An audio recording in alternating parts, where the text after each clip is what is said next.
left, base hit, and the Twins will take the lead. And he bounces one to third.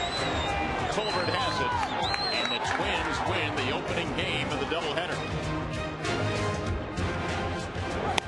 Move away.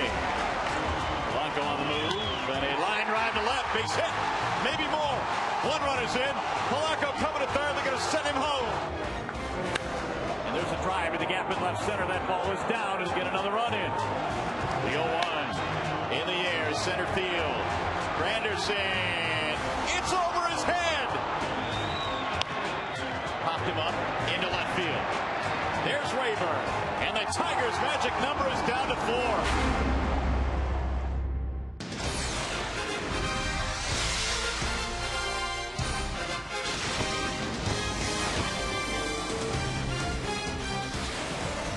After an intense day of baseball yesterday, the Tigers are in the same spot they were a day ago. They are 2 up on the Minnesota Twins in the Central Division standings. The only difference, the magic number is down to 4.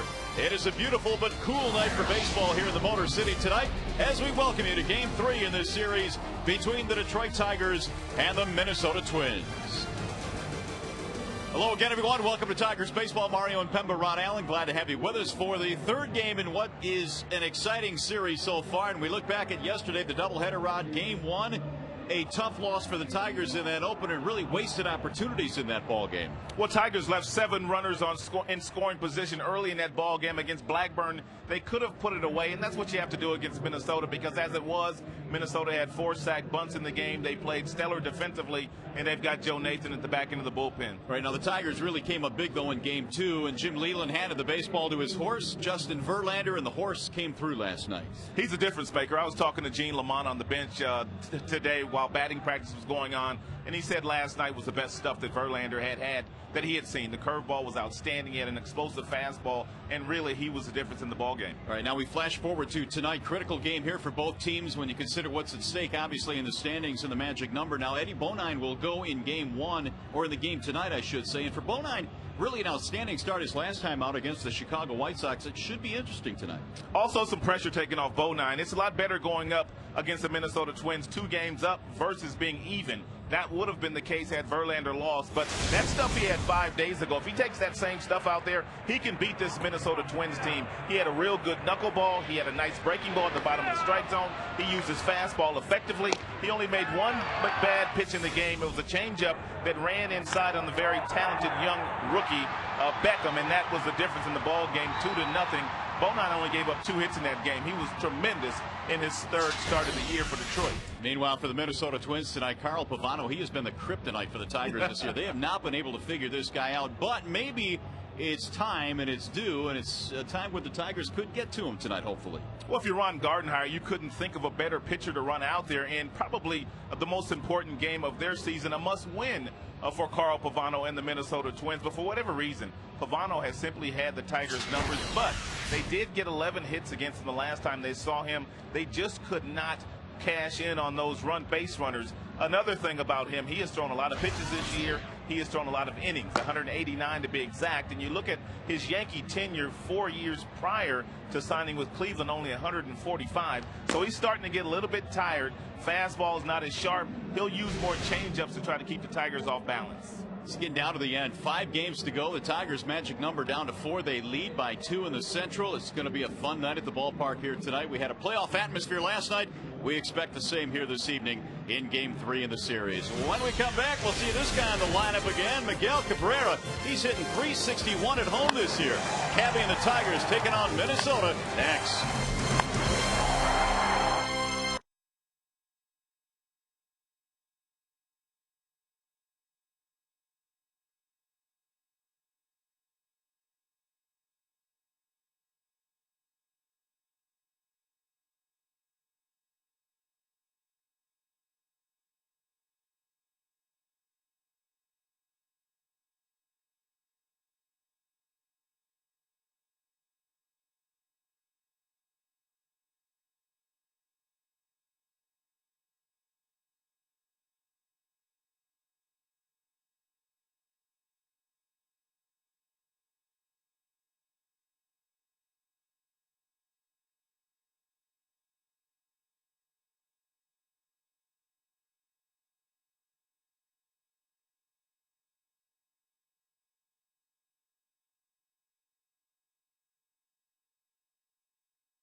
Tigers Twins game 3 right now as Eddie Bonine gets ready to take the mound. The Tigers taking on these Minnesota Twins, trying to chop that magic number down. 5 games to go in the season. Bonine and the Tigers taking the field here on a chilly night at the ballpark, but it's a clear night, and that's the good news. No rain in the area, so we will have game 3 in this 4-game series. Ron Gardenhire, what a job he has done this year with the Minnesota Twins. He has his team within striking distance. They certainly would have liked to have swept the doubleheader yesterday. Tigers had other plans. We'll see what transpires here tonight. The starting lineup for Minnesota is presented by the Romani Eye Institute. It'll feature Denard Span leading it off in center.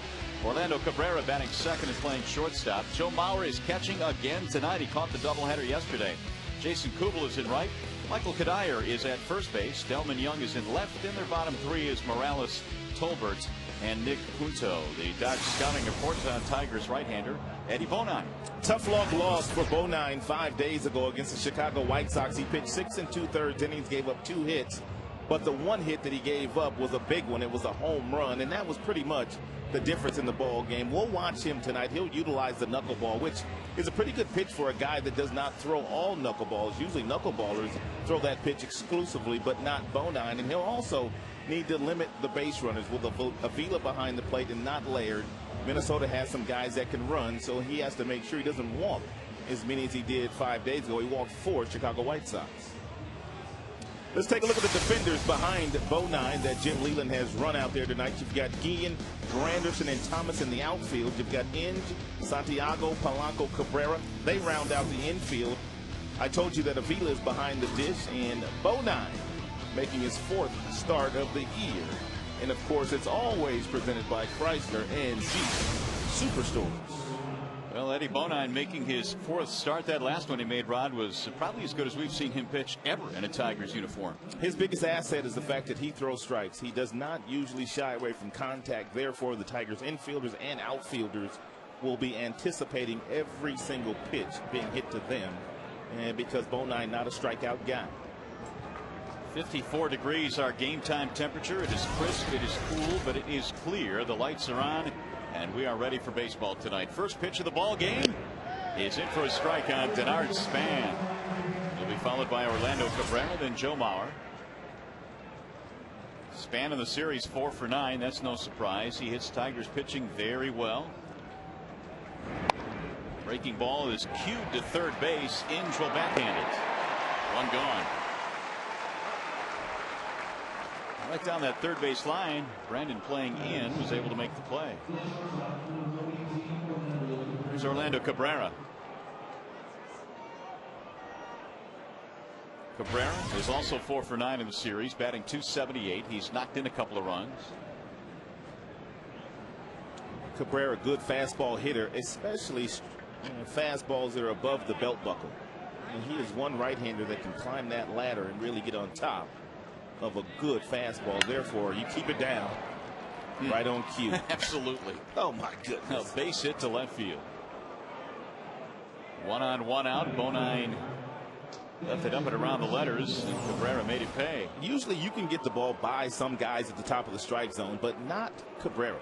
I mean, that ball's up around his letters. And another thing about Cabrera, and I know Bonine knows this, he loves to swing at first pitch fastball, so you shouldn't make the first pitch all that appealing to Cabrera.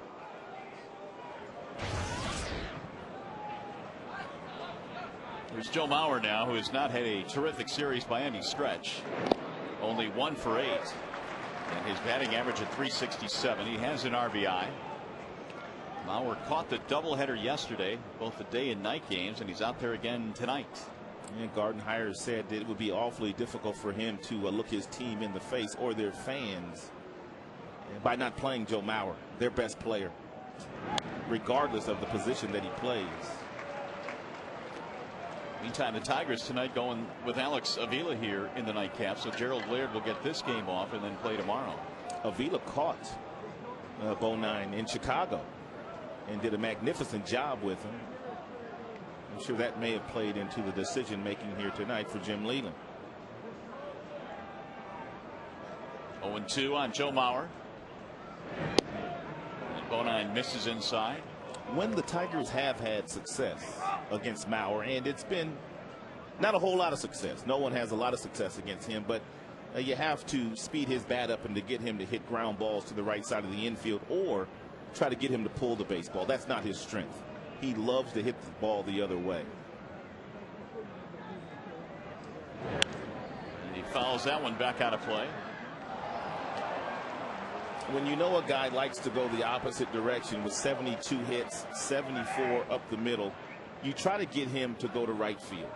He's not going to do as much damage to the pull field as he does the opposite way. As a matter of fact, 28 home runs, about half of them have been to left field and left center field for the talented left-handed swinger. Well, Mauer has hit .352 career against Detroit Tigers pitching. 10 home runs against the Tigers lifetime. Fabulous player and really starting to come into his own now if he wasn't already there. Zeroing in on another MVP, one of those guys that just Ron Gardenhire knows he can put his name in the lineup. Don't worry about it. You don't see many managers with a stopwatch in their hand. You usually see his coaches with the stopwatch, whether it be the first base coach, the third base coach, coaches in the dugout. But Ron Gardenhire very much hands-on and controls the running game himself.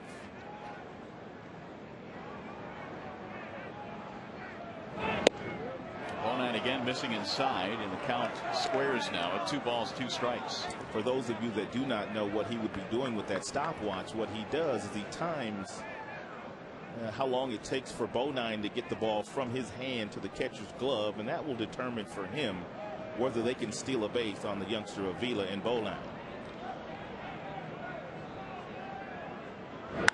Bouncing ball, base hit through the hole right side of the infield. Cabrera heading to third base.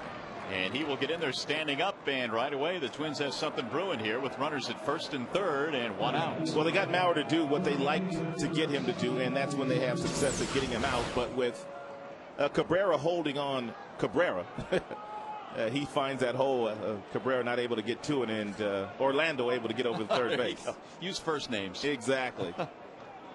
So a couple of hits here from Minnesota.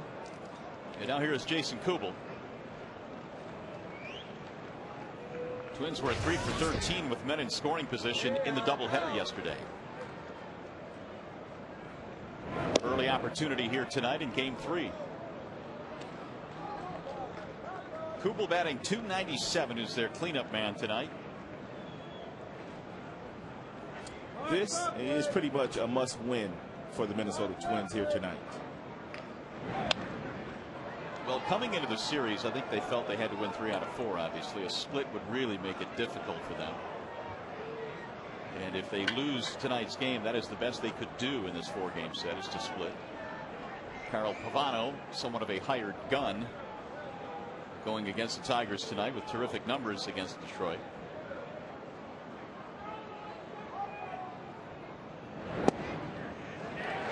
One and 2 on Kubel.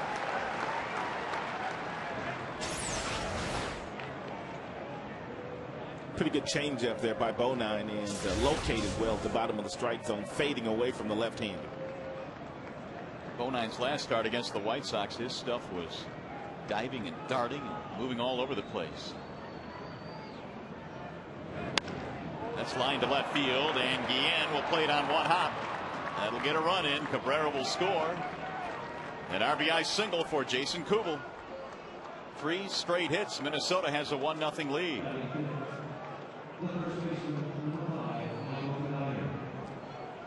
RBI 93 for Kubel. For the most part, the majority of the Minnesota Twins hitters do a pretty good job. He had already just thrown Kubel a changeup, but he comes back with the same exact pitch in the same location. And Cabrera on third had to hold up momentarily to make sure Guillen wasn't going to get to that ball and catch it in left field. But that was a half swing by Kubel, and he was able to get himself a knock, landing softly in the left field. Now Kadire batting .276.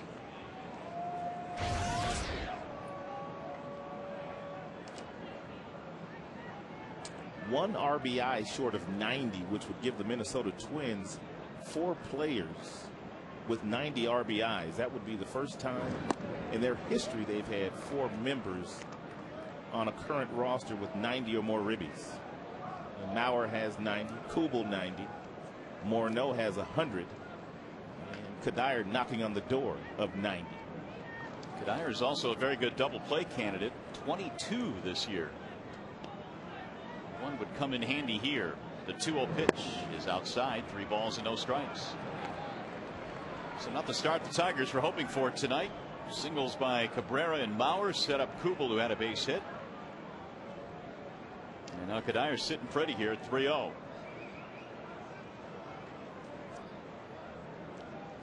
Don't make it too good a pitch.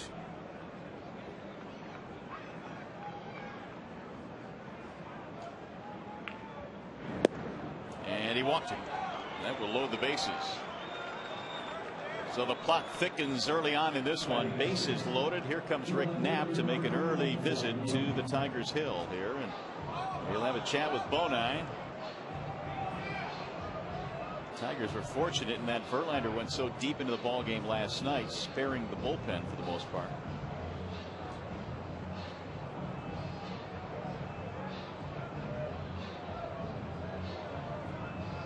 Meanwhile, this game tonight is available in crystal clear high definition on Fox Sports Detroit, sponsored by Comcast. Delman Young, who is getting ready to step into the batter's box with the bases loaded against Bodine, is also a lot like Cabrera, their shortstop. Their number 2 hitter. Got some bat range, likes to hit fastballs that are up. As a matter of fact, likes to hit fastballs that are anywhere close to the strike zone. You don't have to make this first pitch too good a pitch to get Young to swing it. Preferably down in the strike zone to get that ground ball that you need to get you out of this inning. Delman Young at 271. Takes the first pitch inside. Tigers already getting the bullpen working here. Fu-Tei Ni is starting to warm up.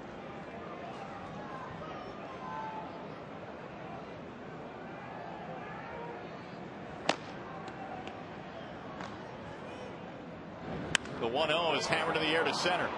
Granderson backing up, still going back. It's over his head. The second time that has happened to Granderson. They will only get 1 run in, thinking the ball would be caught, so Mauer comes around to score. And it's 2-0. Granderson said last night that ball that he lost very late in the game, he just didn't see. And judging by the way that he went after this ball, he didn't see it either. Granderson has been a tremendous center fielder since putting on that Tigers uniform. But the last couple of days, he's kind of got turned around a little bit out there and not made the plays. This is the ball last night that was also hit over his head. Similar type play. Just didn't get to it. So instead of a sacrifice fly for the second out of the inning, still only 1 out. The bases are loaded and an RBI for Delman Young. Now Jose Morales bats. And Bonine has to find a way somehow to limit the damage in this inning. 2 runs in already. Morales is the designated hitter.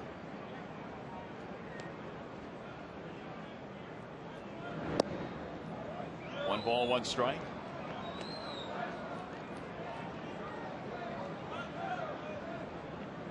One for 4 in the series for Morales, hitting .333 this year.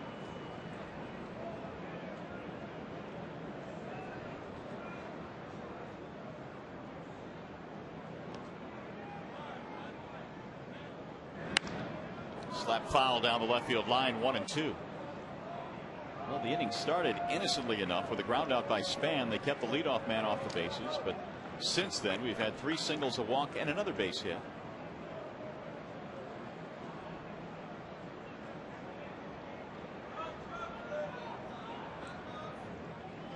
Kubel, the runner at third base. They have Kadire at second. They have Young at first.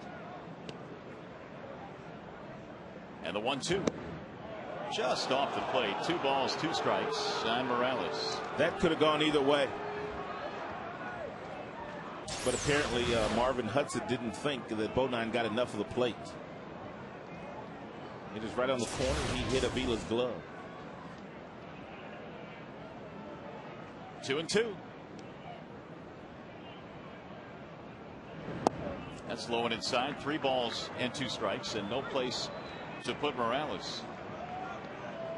This is the 7th batter to hit in this inning already. Meanwhile, the pitch count is at 25. 11 of which have missed the strike zone, and that's not Bonine. Now the crowd trying to help him out a little bit. Fouled away.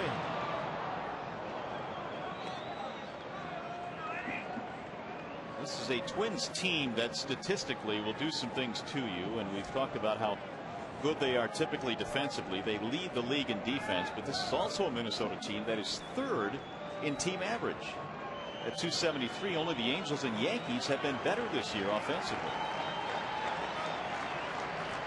And they're threatening to put up a big inning here in the first. There's a line drive on one hop to Polanco. He knocks it down, shovels for one. The relay, double play. Oh, they still turned it. And how big was that? The Twins will settle for 2 runs. Bonine gets the double play ball when he needs it the most.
Up, followed by Maglio Ordonez, the DH against the right-handed pitcher tonight.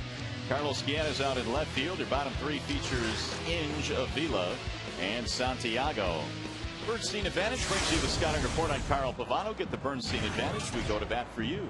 For whatever reason, Carl Pavano has pitched his best baseball against the Tigers this year. 4-0 with an earned run average, a shade over 1.5. He's only walked 1 in 37 1/3, and he has 22 strikeouts because he's been able to get ahead of the Tigers. Uncharted waters, however, for him. 189 innings thrown this year, only 145 total in the previous 4 years. Therefore, he'll be using much more changeups today. He's getting a little tired. So Pavano goes to work against Curtis Granderson, who's been hot, 4 for 9 in this series. Curtis has hit safely in his last 4. And he takes inside. 1 ball, 1 strike. And there really hasn't been anything cheap about all the hits that Granderson has gotten the last 4 games. He's had a ton of extra base hits. In fact, he's homered in 3 consecutive games. 2-1.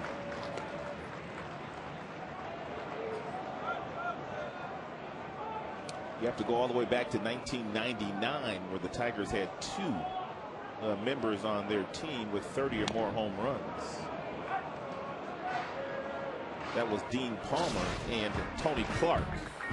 But this is some of the damage that Curtis has been doing. Look at his body, though. He's getting the front foot down, which is allowing him to get lots of bat speed through the strike zone, and he's not trying to get that batting average up. It's right around 250. He's not going to hit 300, nor does he care.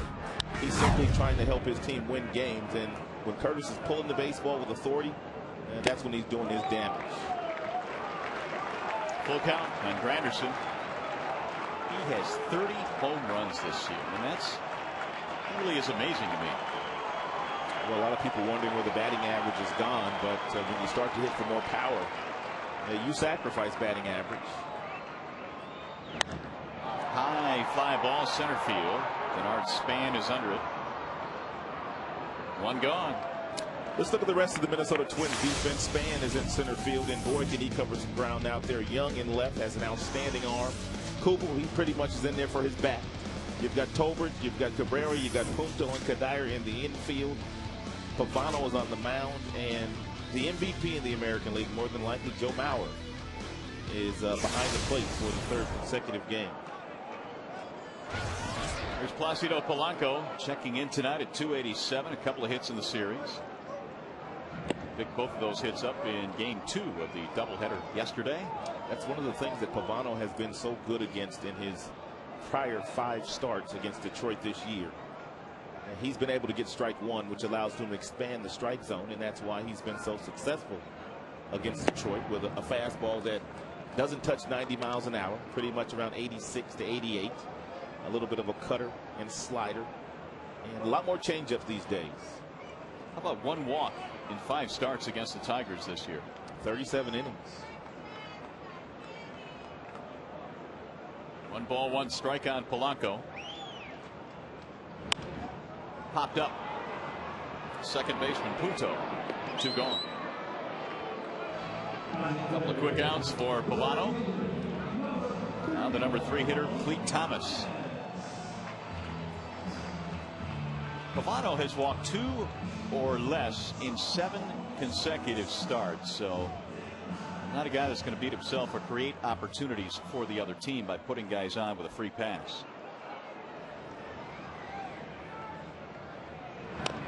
The funny thing about that last start he made against the Tigers back on the 19th at the Metrodome, he gave up 11 hits. They had base runners everywhere all day long. Just couldn't really get that big hit to knock him out of the game. Tigers got only 2 runs. Thomas takes high. 1 ball, 1 strike. And the 11 hits equaled a season high for Pavano in a start this year.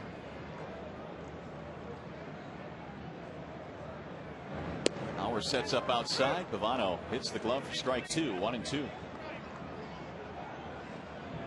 6'5", 240 out of New Britain, Connecticut. Carl Pavano. Pavano used to be a hard thrower when he came up in the Boston Red Sox organization. His fastball was 96, 97 miles an hour. But assortment of injuries into his body. No longer does he have that blazing fastball, but he's kind of learned how to pitch.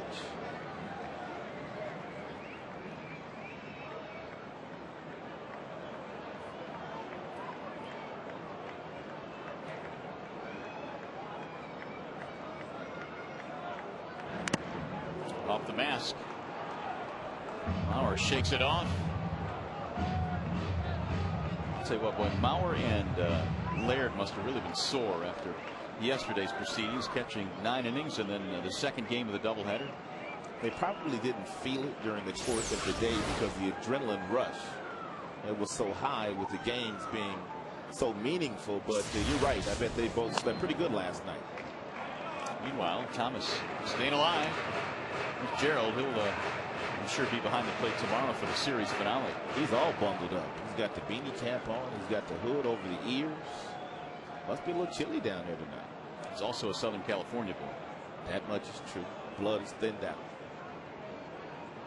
And he played in Texas for about 6 years. It's really thin. Swinging a tip for strike 3, and Pavano has a 1-2-3 first inning. We played 1, still 2-0 Minnesota.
brought to you by Comerica Bank, standing the test of time since 1849.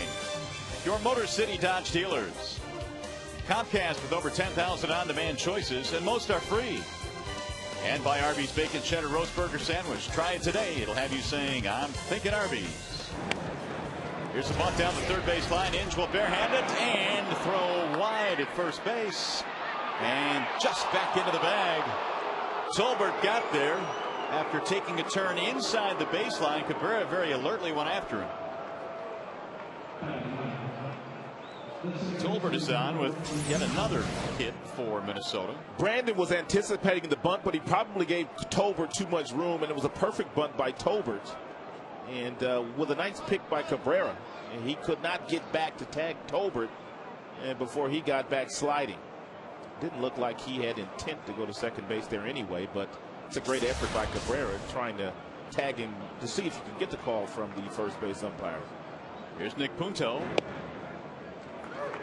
Punto 2 out of 6 in the series so far with an RBI, and already Minnesota has put up 5 hits.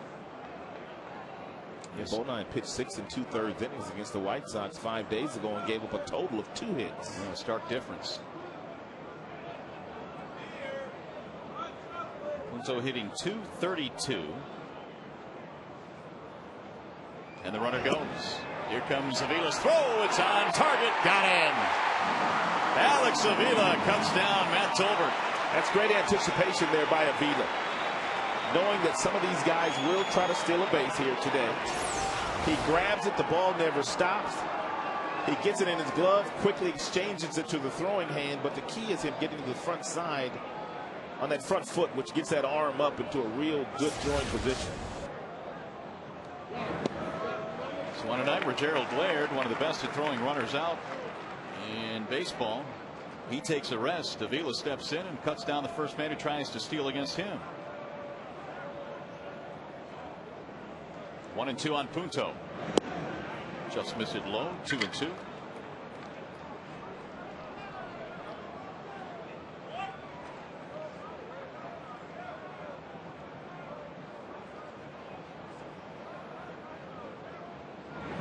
Bonine got him, strike 3 right at the knees. Punto thought it was a little bit low. Not convinced, but he's out. First strikeout for Bonine. He's got that pretty good changeup, and Punto thought that ball was down, and Avila might have thought it was down too, because usually after a strikeout you throw the ball around. But Avila threw the ball right back to the pitcher.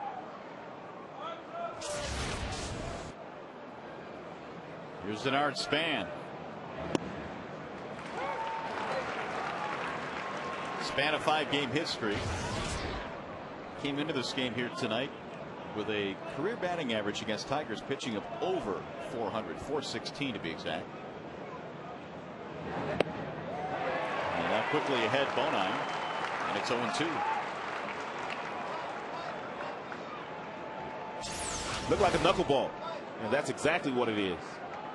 For a guy that doesn't throw many knuckleballs, and when Bonine does decide to throw it, it's usually dancing all over the place.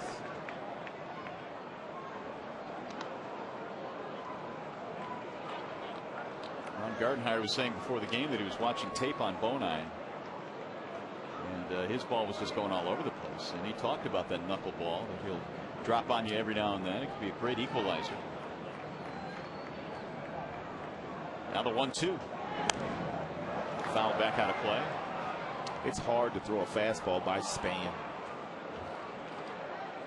especially with 2 strikes. He gets set so early, and he's not really trying to hit the ball into the gap. He's just simply trying to put the ball in play, just like Polanco.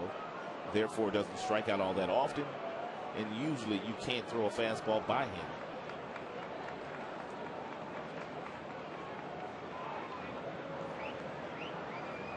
Well, Span is one of the least talked about elements of this lineup. Everybody concentrates on Mauer and Morneau and Kadire and Kubel.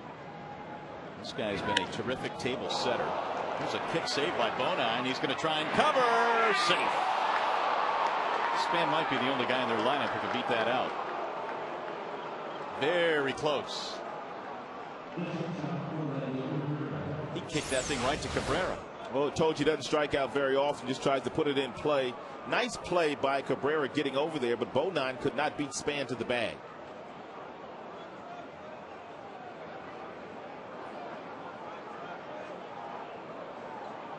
So it's another hit for Minnesota, 6 of them already.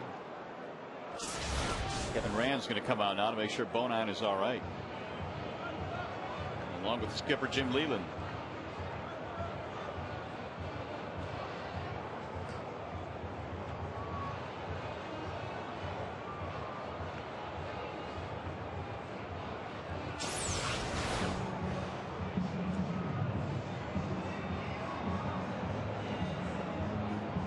Right off the left ankle.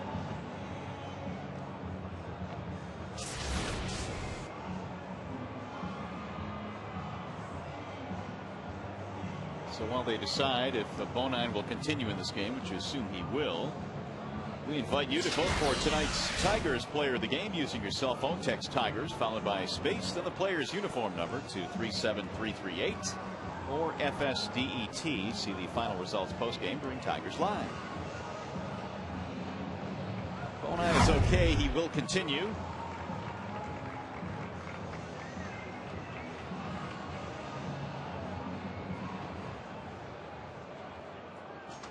Twins have done a lot of hitting the ball back up the middle in this series. They got Porcello in that first game of the doubleheader twice. Yeah, now Bonin here tonight. More than likely, Span will be trying to steal a base himself, even though Avila's already thrown out Tolbert. And Span has more than 20 bags this year. Cabrera, not your typical number 2 hitter. He's not taking those strikes for you, though. He's up there hacking. He's not taking those strikes for you. He's not too concerned about the guy at first right now. Span said that's the one part of his game that he really needs to improve on next year, and that's being more efficient when he does steal. He's been thrown out way too many times this year. He recognizes that and said he would sacrifice batting average for more efficiency in stealing bases. But it's different in the big leagues. Even if you've had success in the minor leagues, once you get to the show, the pitchers do a little bit better job of keeping you close to the bag, and the catchers throw better up here. You can see the ratio. He's been caught 10 times this year. He's not happy about that part of his game.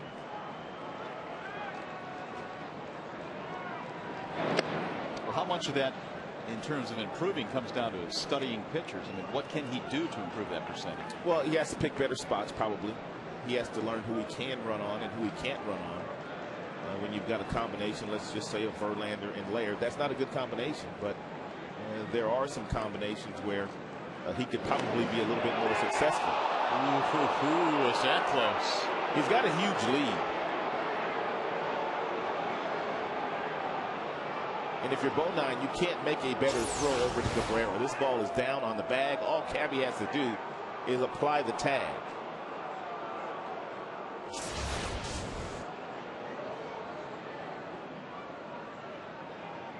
Oh, 2 on Cabrera. Swing and a miss. Got him a chase. Side retired. They get a couple of hits. Strand man. Bonin with a couple of strikeouts.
This series, here's what's at stake. Tigers win the next 2 games. They win it outright. Tigers split the next 2 games. Their magic number is 2 with only 3 to play.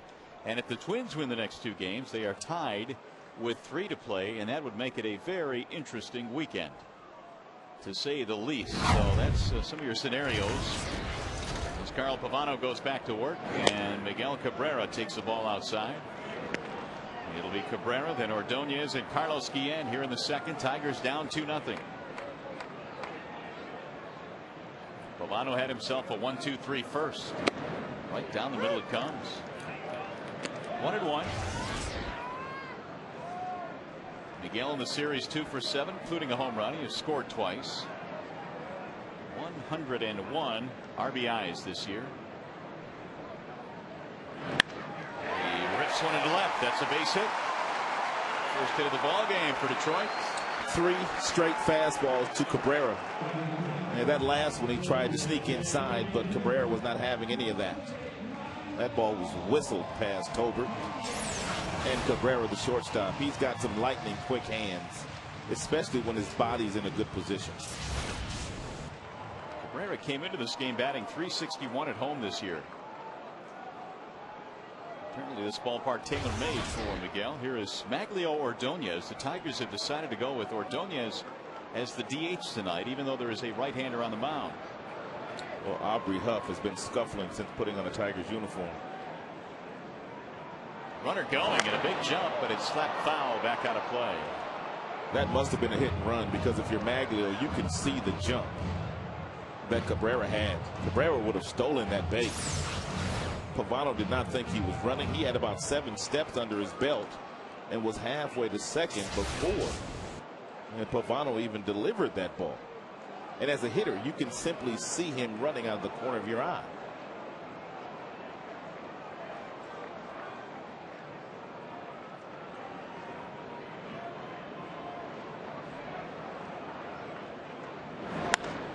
Into right field. Kubel is on the move, not going to get there. Base hit.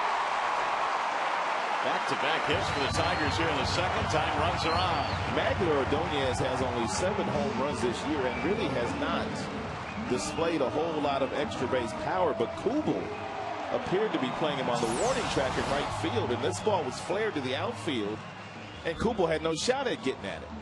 Look how deep he starts.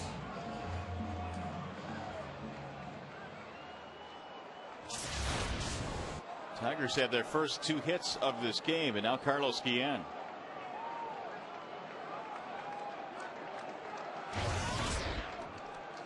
I mentioned the Tigers got 11 hits against Pavano the last time he started against Detroit. They got just 2 runs with those 11 hits. Strike 1 on Carlos. And some of you may remember the play that Span made in the first game of that doubleheader yesterday in the 9th.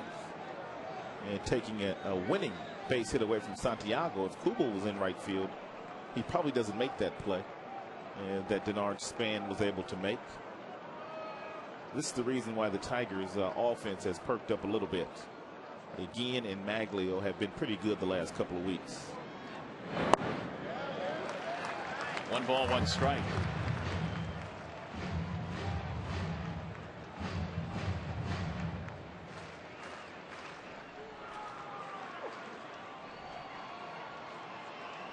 Carl Pavano trying to go to 5-0 this year against the Detroit Tigers. The 1-1.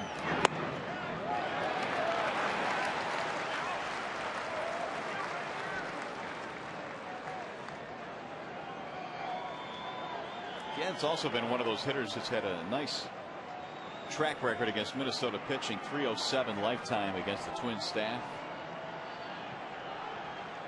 He's hit 11 home runs.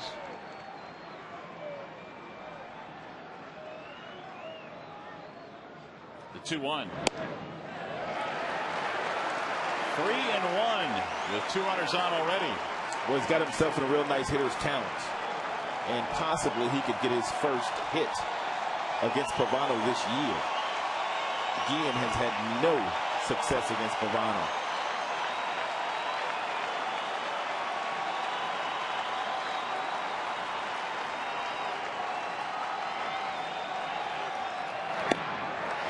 ball 4. Hey, the Tigers have loaded him up with nobody out. 2 singles and a walk. And a big chance here in the second. Fox Sports Detroit goes on the power play with Red Wings Premier Week tomorrow through October the 10th. More than 40 hours of Red Wings programming, including a season preview special tomorrow at 7:30. Saturday's regular season game from Sweden against the St. Louis Blues. Red Wings Premier Week starts tomorrow on Fox Sports Detroit. So Brandon Inge now will be coming up with the bases loaded, and Rick Anderson out there to talk with Pavano. His ERA in his previous starts against Detroit this year was 1.69, minuscule. Yeah, they saw Pavano a couple of weeks ago, and they had base runners all over the base paths all afternoon long. 11 singles against Pavano, but they really couldn't cash in a big number. They scored a couple of runs against him and should have had a whole lot more. But he was able to piss out of stress when he was in it. By the way, that walk that Guillen just picked up, just the second walk in 38 1/3 innings against the Tigers this year for Pavano. Now we'll see if the Tigers can make it pay as Brandon Inge steps in with nobody out. Base hit ties it up perhaps. And a drive to left center field. There's your base hit. 1 run will score. 2 runs are in. Guillen coming to third base. He's in there. Inge is safe. It's a double, and the Tigers have tied it up. And Brandon Inge has gotten hot in this series. He is now 5 for 9.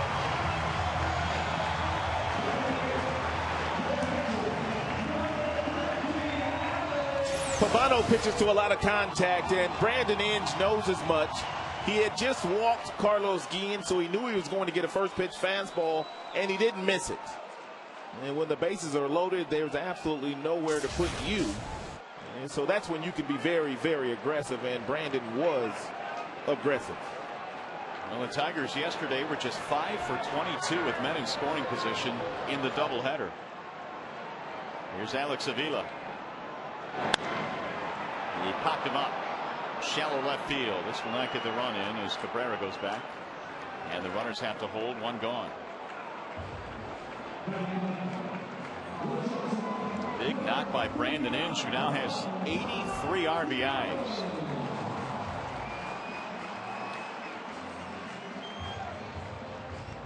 That'll bring up Santiago.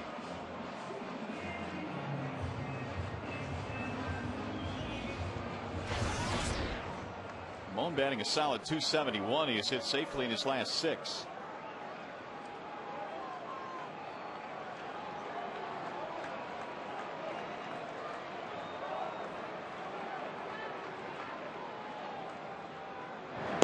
Ball inside, 1-0. If you're Santiago, all of your concentration needs to be on possibly hitting a ground ball right towards shortstop or second base. That would get the 3rd run of the inning in for the Tigers. You want to try to stay away from 3rd or 1st. And they may come home and try to get Guillen, who's probably coming on contact. 1 ball, 1 strike. Well, Santiago hit a ball in game 1 in the final inning that we thought was going to end the game for the Tigers, but Denard Span ran it down in the corner. Had it been Kubel out there, probably is the ball game. He hit a bullet down the right field line. He's trying to deliver a couple of runs here.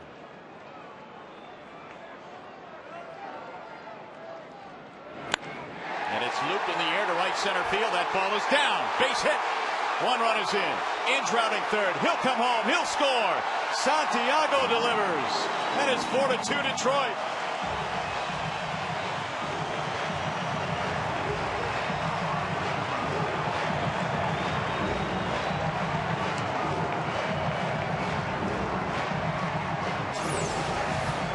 The one thing they've been able to do here that they have not been successful at doing against Pavano, and that's cashing in when there's been base runners out there. He's doing the same things he's always done against the Tigers, but they've found some real estate safely in the outfield, and they've driven in some huge runs here.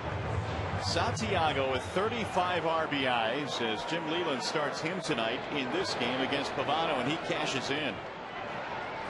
The Tigers have their first lead, and here's Curtis Granderson. 4-2 ball game.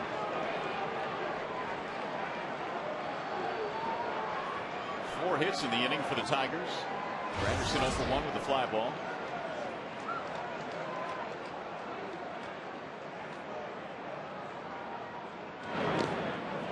Fouled it off.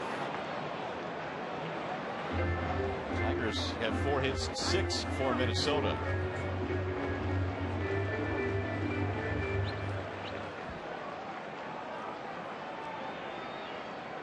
Jim Leyland feeling a whole lot better about his offense right now. They went down 1-2-3 in the first.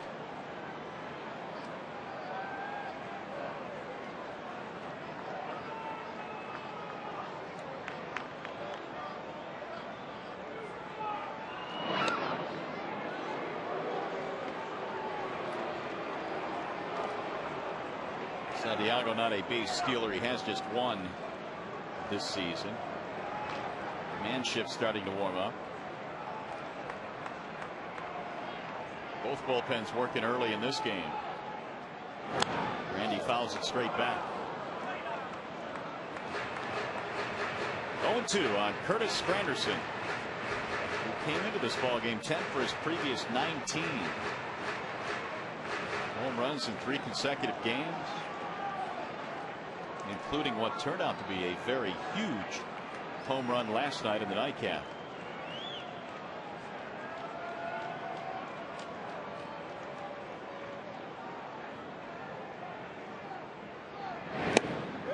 Missed it inside. 1-2.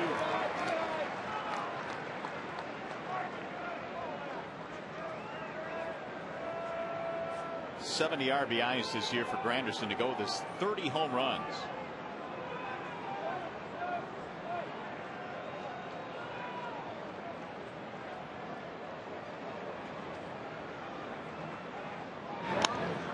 Fouled away again.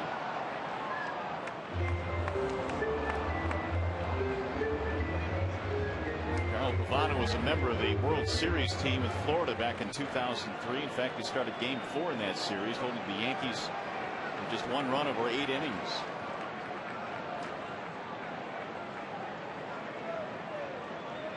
Signed that big deal with the New York Yankees after the 04 season.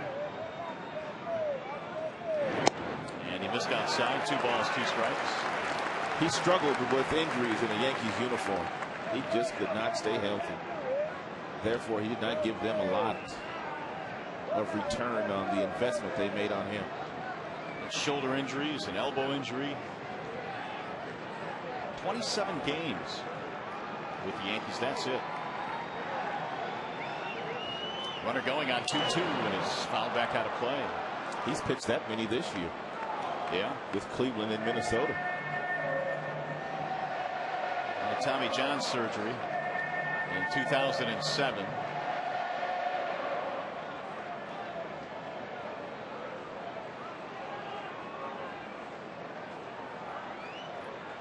Placido Polanco in the on-deck circle. Tigers have scored 4 here in the second to claim the lead 4-2. And he popped him up. Kadire at first base. 2 outs now. That's going to bring up Polanco. Well, it's encouraging to see the Tigers offense come alive early in this game, and especially after falling behind a guy that had defeated them 4 times already this year. Well, they also know how pesky this Minnesota Twins offense is. You talked about it earlier. Only 2 teams better from a batting average standpoint, the Yankees and the Boston Red Sox. So they're going to score some runs. And that's why it's imperative for the Tigers, when they do get runners in scoring position with less than 2 outs, they've got to cash in. That start yesterday of Nick Blackburn in the first game of the doubleheader. They squandered several opportunities early, and that allowed the Twins to win that game. Yeah, that was frustrating. Blackburn able to shut down the Tigers after a couple of rocky innings when the Tigers couldn't get to him. In fact, he retired 12 straight before he departed, forcing the Tigers to win Game 2. Which they did. Nice lifted in the air toward left. Tolman Young is there. And that is that for Detroit, but a huge inning for the Tigers. They score 4 runs to take the lead. Cabrera, Ordonez in.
TNT, your world delivered.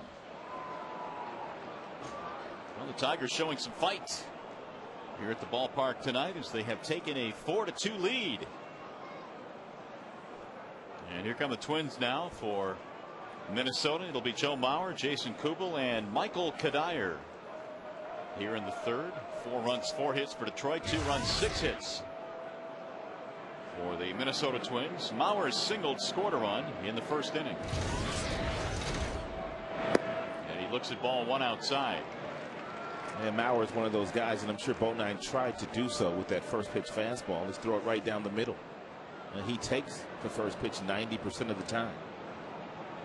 He has that kind of confidence in his ability to make contact, even though he's fallen behind. 2-0. He said he learned his swing from his high school coach, who used to throw him fastballs, and every time he'd hit one hard, the coach would tell him, that's where you like the baseball. That's one you should swing at. You shouldn't swing at anything else. And he credits his high school coach for teaching him plate discipline very early in his young baseball career. Mauer was also a great high school football player as well. Was headed to Florida State to play quarterback. There's a strike, 3-1. Good basketball player too. He can do it all. He's played in 3 All-Star games already in his career, including this year as the starting catcher for the American League. Bouncing ball toward first base. Fair ball. Cabrera hits the bag for the out. 1 gone. Good pitch. Change up. Speed his bat up. Well, we told you he takes the first pitch just about every time that he goes up. And we're going to make it our Bell Tire pitch by pitch. As a matter of fact, Bonine falls behind 2 balls, no strikes, before finally throwing a strike on the 3-1 pitch, which he takes. And then he throws a changeup, and that Mauer gets out and around and hooks back to Cabrera. That's how you have to get him out.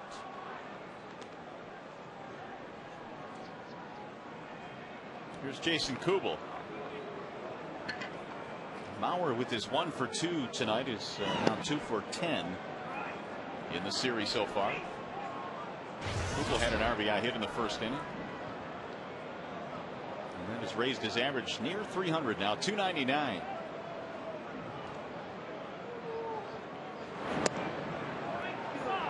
So again, on the first 2 hitters, Bonine has gone to 3 balls and no strikes.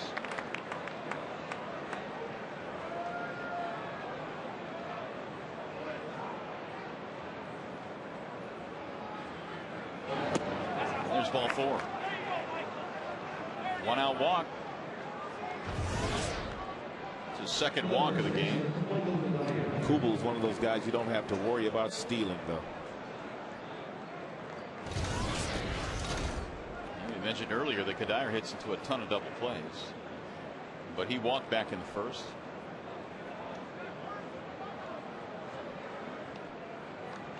Michael Kadire has been tremendous in the month of September. And when they found out that their leader, one of their leaders, Morneau, was going to be lost for the year, Kadire stepped up in a big way. Not only offensively, but he had to leave his position in right field to go man first base as well. And looks okay over there. I guess when a team gets the news like the Twins got when they were told that Morneau was done, you can go one of two ways. I guess you can pack your tent or rise to the occasion, and they decided to rise to the occasion. Well, they have a manager that's not going to allow them to pack the tent. That's for sure. He was in that MVP conversation before the injury. He was struggling so much at the beginning of September, he just had to shut it down. He was trying to play through the injury. So the numbers you just saw there were basically numbers through the month of August. Through the month of August. September was a total loss for Morneau. 1-2 on Kadire. 09 stays away. 2 balls, 2 strikes. Eddie was pitching well before he was called up to Detroit. In fact, his 4 starts for the Mud Hens during August, he was 2-0, had an ERA a shade over 3. Then he joined the Tigers on September the 1st. Checked it, and he went around. They're going to call him out. Strike 3. Kadire is gone. 3rd strikeout for Bonine.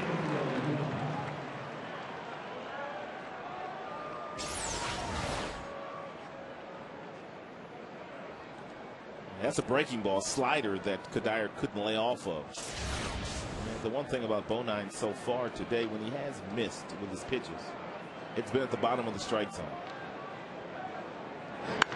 Young hammers one down the left field line. Foul.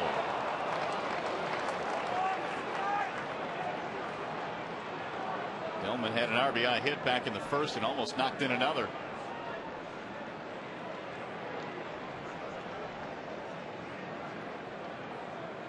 The 3 strikeouts by Bonine equals his entire total in that start that lasted 6 2/3 against the White Sox on the last road trip.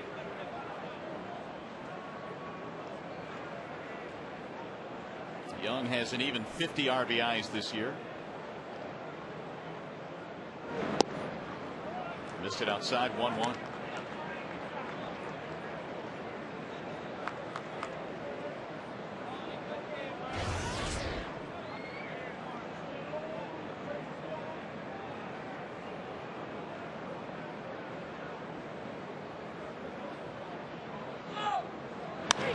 Sliced and caught by Polanco on a lead. What a play by Placido. He takes a hit away from Delvin Young. Terrific defensive play.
Sometimes it's tough for middle infielders to elevate and make this type of play if you're not moving laterally to your left or to your right, and where you can jump a lot higher.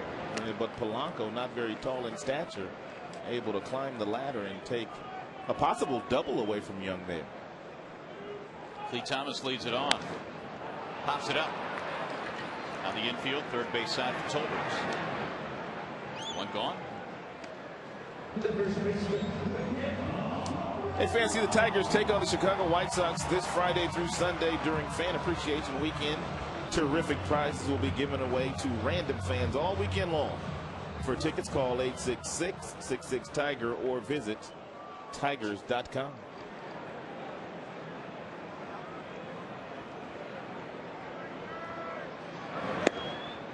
Strike one on Miguel Cabrera. The Tigers have been out hit 6-4, but they lead 4-2. Two-run double by Inge, two-run single by Santiago in the second. Romano's 0-1 is swung on and missed, and the count is 0-2. It was Cabrera that started the four-run second with a base hit.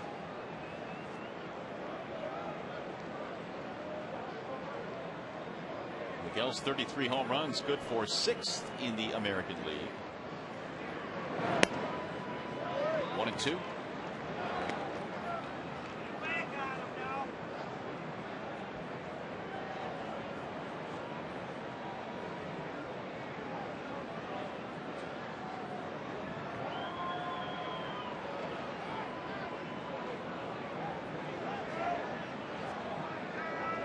Had an easy 1-2-3 first, then the Tigers got to him in the second.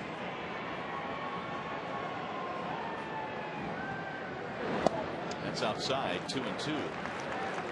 Romano wears the number 48, which was the number that the great center fielder used to wear, Torrey Hunter, who's now in Anaheim with the Los Angeles Angels.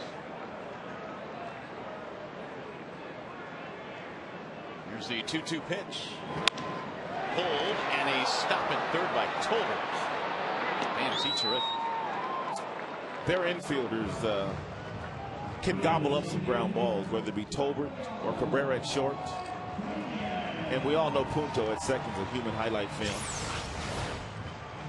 It's a bullet right down the line, and he's able to take a couple of steps and kind of smothers it. Great concentration by Tolbert, who's the second baseman by trade. We were talking about this before the game tonight, how Tolbert made a couple of kind of difficult plays look routine last night. Tricky hops, short hops, he made them look easy. They can play some defense, and that is why they are first in the American League. Adam Everett told me when he spent some time with Minnesota last spring before he got injured, they take more ground balls than any team he's ever been with. Meanwhile, a diving play out in right field by Jason Kubel takes a hit away from Ordonez. He plays awfully deep.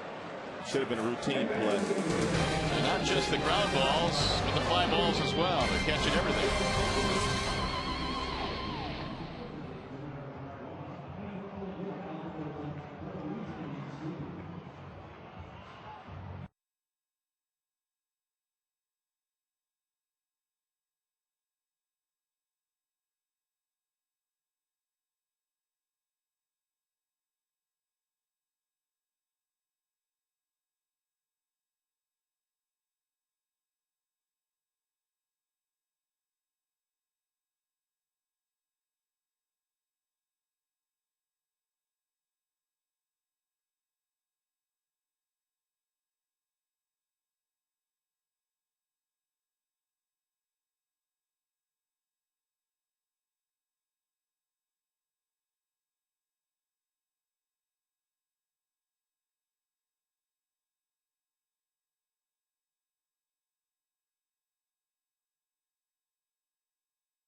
who was the last pitcher to earn 5 wins against the Tigers in a single season.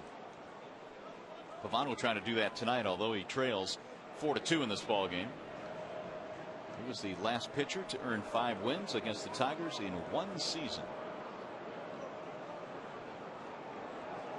And it was fairly recently. That's the only hint we'll give you. Here come the Twins as we go to the 4th. Morales, Tolbert, and Punto, the bottom 3 hitters in Ron Gardenhire's lineup.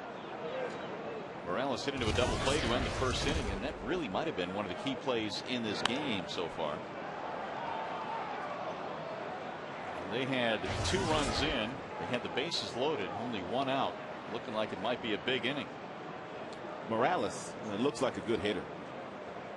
In the limited plate appearances he's had against the Tigers, he takes some really good swings. He was hitting .336 at AAA before being called up to Minnesota. Hit .330 here. Down the stretch in a pennant race. Oh, what a pitch. What a pitch. Knuckleball? Sure was. And a dandy. 1-2. Bonine has settled in nicely after a rocky start. Still throwing quite a few pitches, and the strikes to balls ratio not all that favorable, but the damage has been limited the last couple of innings. Yeah, it was looking kind of iffy in that first inning. In fact, they had Fute Knee warming up in the very first. Tap slowly to the right side. Polanco will charge it. Morales is out, 1 gone.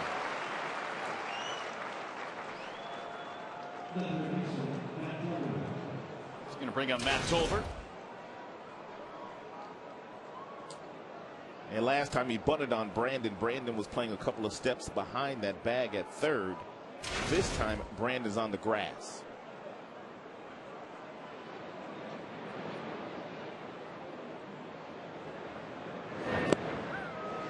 No sign of bunt there. Strike 1. Tolbert hails from the state of Mississippi, where he was the long jump champ in the state of Mississippi in high school. And in fact, also played on some state championship football teams as well. As short as he is, he must have had a lot of speed. They gathered up to make it to be the long jump champ. He wasn't stretching out too far, was he? No. 2-1. It's the one thing you find in common with most of the guys in the big leagues that are position players, and they all played another sport in high school. I'd say there are very few guys really that just concentrated on baseball. It seems like obviously your best athletes get to the big leagues, and those are guys that aren't going to play just one sport. You can develop other motor skills by playing football and basketball. That can help you become a better baseball player. Of course, basketball teaches footwork because you're always on the balls of your feet and moving laterally, and it helps with your quickness. Football teaches incredible intestinal fortitude. That is one tough sport. I don't care where you're playing. That is a man's sport. 3-2 pitch. Bouncing ball to short. Santiago gathers it quickly. Throws him out. Some kids are playing soccer these days, which obviously helps in your footwork as well. That'll bring up Punto. You played some football, didn't you? Very little. Very little. I was on the team. What position did you play? I played some tight end, and I was a kicker and the punter. Well, that's right. You kicked. I did. And the only reason why I played because I had nothing to do after school. All my buddies were playing football. So what was your average on punts? I don't know exactly what the average was, but I had a pretty good foot. Yeah. I mean, I could kick the ball a long way. Punto takes down low. Kick any long field goals? That's what they used me for the long ones. As far as accuracy, they didn't use me. Just get up there and kick it as far as you can, Alan. They had another guy that kicked all the extra points. Here's a slow tap back to the mound, and Bonine guns him down. It's a 1-2-3 inning. Nicely done by Ed Bonine. Tigers baseball tonight on Fox Sports Detroit, presented by Bell Tire.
Pavano trying to do it here tonight. Joe Mays, who by the way is from Flint, back in 2001 with the Twins, was 5-0 in 6 starts against them. Where did he go? You know, that's a very good question. I don't know what year was his final year in the big leagues, but he has not surfaced anywhere else. No, he hasn't. Flint's Joe Mays, the answer to our question tonight. Carlos Guillen leading it off, and then Brandon Inge and Alex Avila.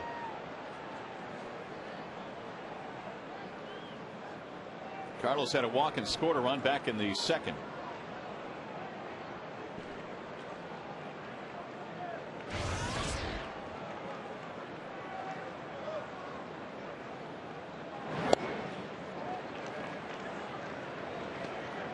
Well, we've tracked down Joe Mays. In fact, the last time he pitched, according to our records, 2006, was in the minor leagues.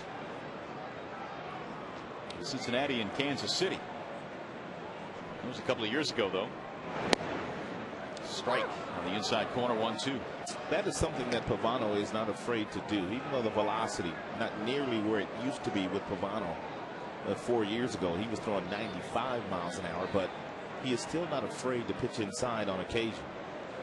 And he's got some real good movement with that fastball. If you're a left-hander, you give up on it, and that ball kind of tails right back over the inside corner. That fastball that Greg Maddux used to throw.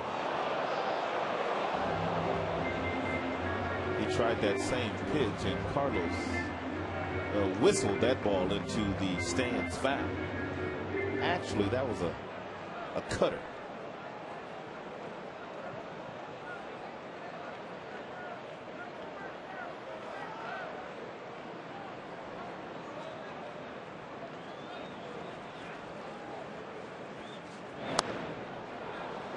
Just got a hold of the changeup and bounced it right into the ground. Pavano is throwing a lot more changeups these days. He's already thrown more innings this year than he did in the previous 4 years combined in the New York Yankees uniform, and therefore he has started to tire a little bit, but that's only natural. And therefore the pitch of choice for him on occasion is that changeup.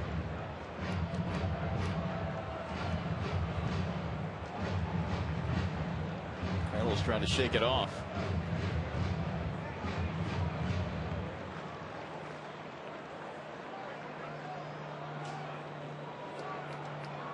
One and two. Tigers lead 4-2. We're in the bottom of the fourth. Detroit fell behind 2-0 tonight. Came storming back with a 4-run second and a wave and a miss. Pavano has a strikeout. That'll be his second of the night.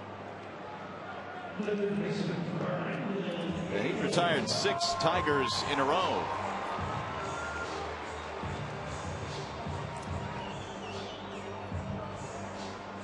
There's Brandon Inge, who doubled in 2 back in the second. Tigers clubhouse is awfully loose today.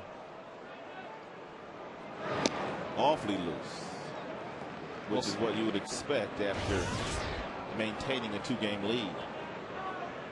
Yeah, that win last night, I think, allowed everybody to take a deep breath.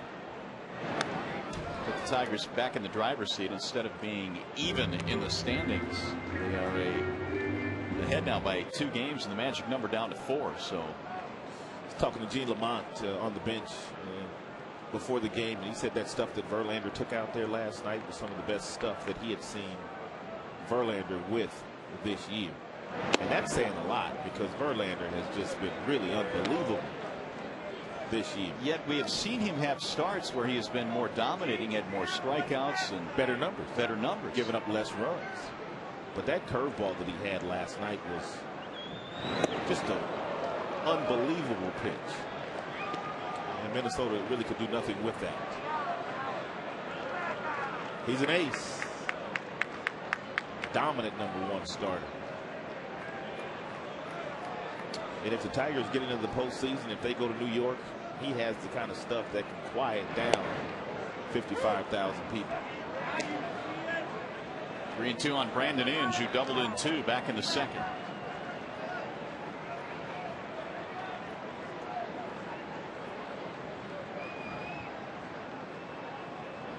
Porcello wasn't too shabby the first game in that double. No, he wasn't. And that's what made that loss so difficult, as Inge strikes out.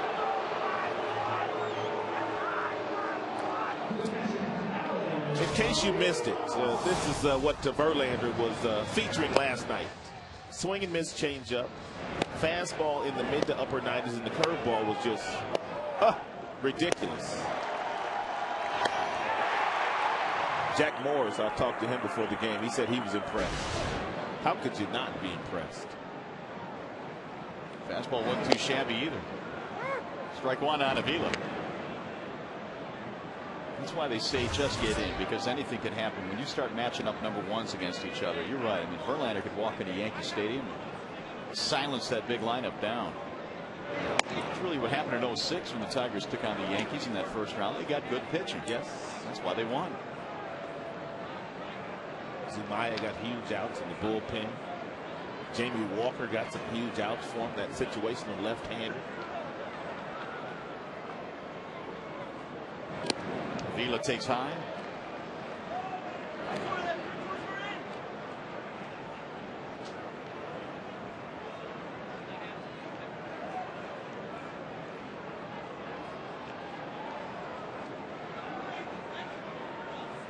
Two balls, 1 strike. Avila popped up his first time. Wave and a miss. 2-2.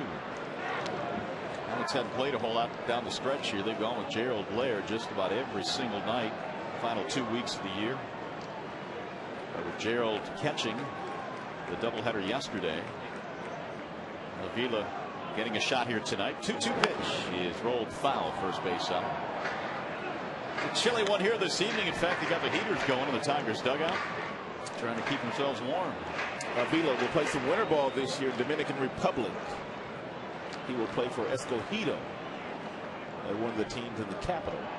There are 2 teams in the capital: Santo Domingo, Licey, and Escogido. Strike 3 call.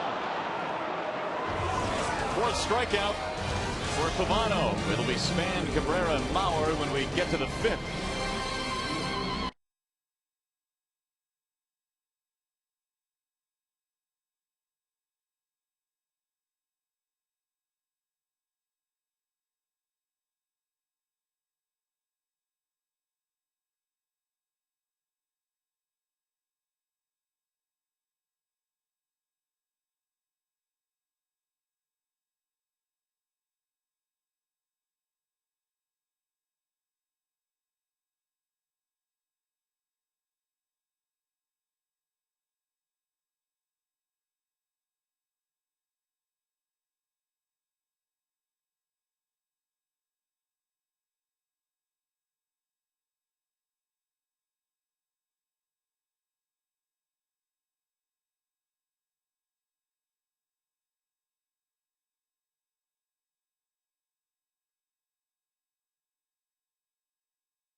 sense of urgency in this game. It's a must-win for them.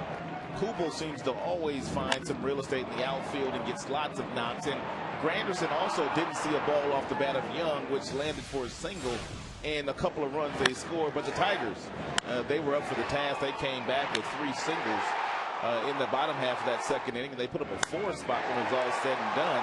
Santiago and Inge driving in 2 runs apiece.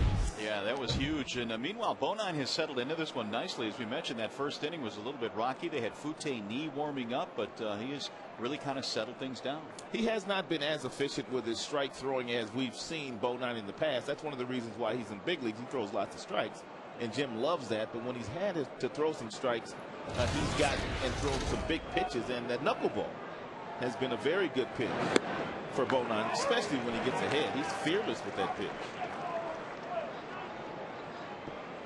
Eddie, 4 innings, 6 hits, a couple of runs so far. He struck out 3. And Denard Span, the first man to face him here in the 5th. Fouled away. 0-2.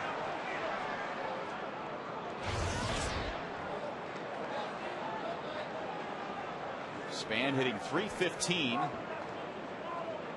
67 RBIs this year. There is activity in the Tigers bullpen. Fute-Ni and Ryan Perry.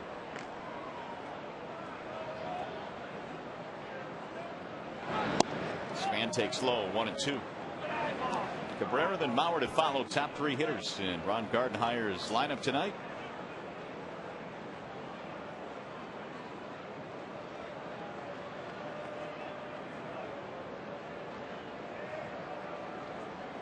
The 1-2 pitch is fouled away. Bonine allowed singles to Kubel and Young to drive in runs in the first. Nothing in the second, nothing in the third. A 1-2-3 fourth.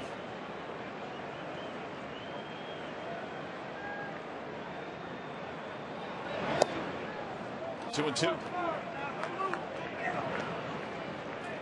Eddie Bonine was born in Columbus, Georgia. Lived in Arizona in the offseason. Was a Rule 5 selection by Detroit from the San Diego organization.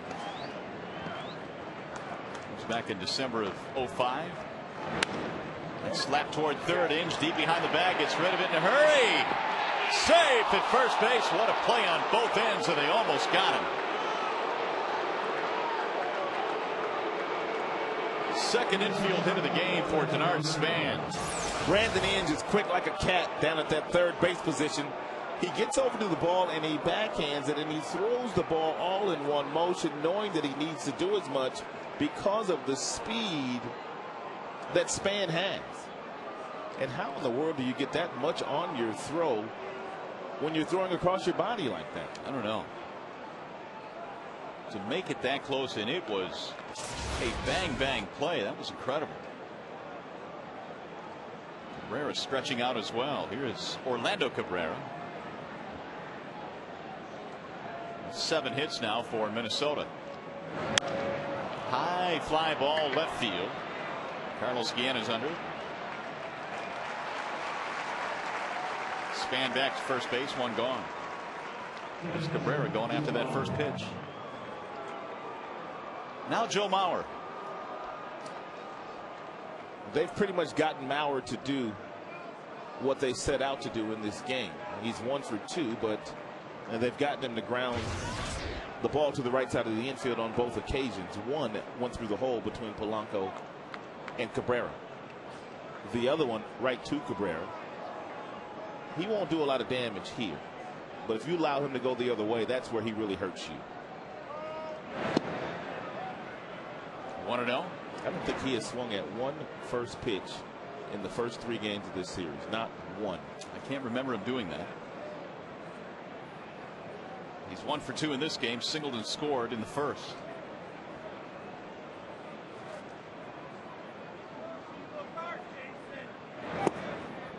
2-0. He's got 39 hits to right field this year. 146 to center field and left field.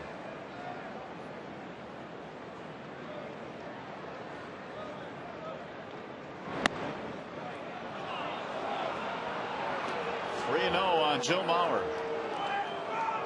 Joe Vavra, who is the batting coach in the big leagues right now for the Minnesota Twins, was the minor league field coordinator when Mauer was coming up through the minor leagues, and all the coaches kept wondering when was he going to hit for power. When you draft a guy #1 in the country and he's that big and he plays an offensive position, which is catcher, you expect him to automatically hit for power. But they left him alone. He didn't hit for a lot of power in the minor leagues. First few years in the major leagues, there was not a whole lot of power. But all of a sudden this year, the power's kind of come on its own to the tune of 28 home runs by them leaving him alone and letting him develop. 3-2 the count on Mauer. Joe in his first full season in the big leagues hit 9 home runs, and then in 06 he hit 13. That was his highest mark up until this year. And he's bolted past that with 28. He has a chance of driving in 100 runs this year, and he missed the entire month of April. Runner going, and it's hit in the air foul. Span was on the move on 3-2 with 1 out. Ron Gardenhire, he trusts Mauer not to strike out here. Span has the ability to steal a base anyway, but there are a lot of managers that are down by 2 runs in a 3-2 count. They're not going to run themselves out of an inning, especially when you have dangerous guys hitting behind Mauer and Kubel and Kadai.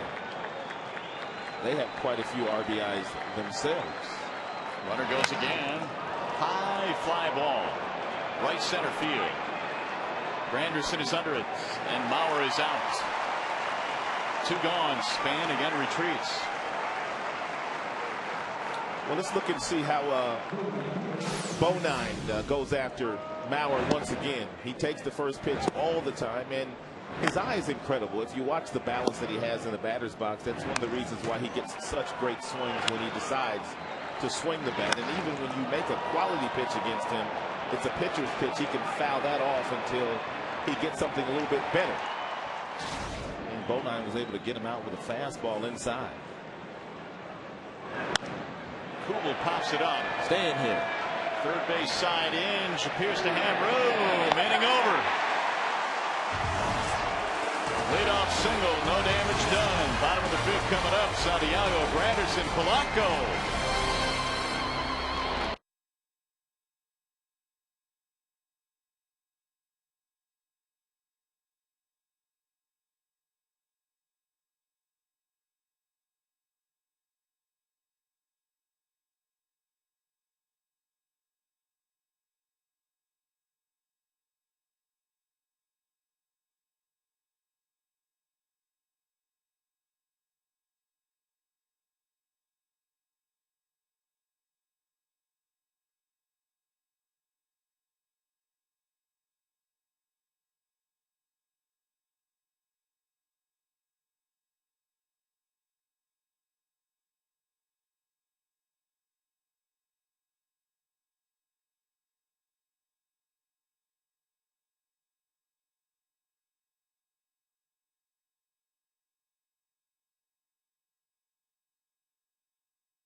Jeep Superstores. Wallside windows, we can do that. We are the factory. And by New York Life, the company you keep. Back here at Comerica Park, big crowd on hand tonight as the Tigers And Eddie Bonine lead the Minnesota Twins 4-2. Bonine looking good after that first inning. Santiago leads it off against Carl Pavano, and he waves and misses 0-1. 4 runs on 4 Tigers hits, 2 runs on 7 hits for Minnesota.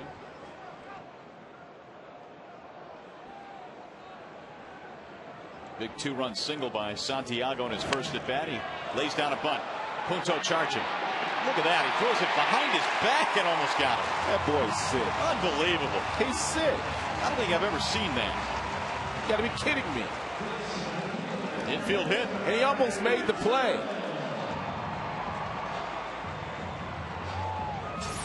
Really unbelievable concentration. He grabs the ball. He knows he can't throw the ball the other way, so he flips it from behind his back. And I'm not a huge proponent of sliding into first base, but this is the only way that Santiago felt like he was going to be safe.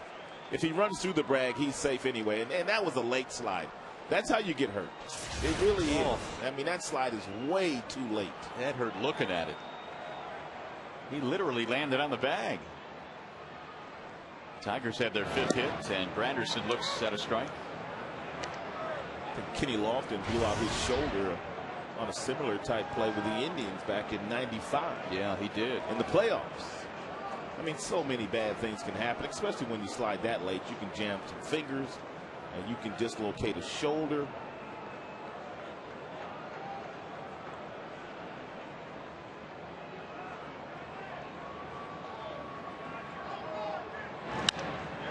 Fly ball, right field. Jason Kubel backing up. And last time I checked, Usain Bolt wasn't sliding across that tape when he's running that 100-yard dash.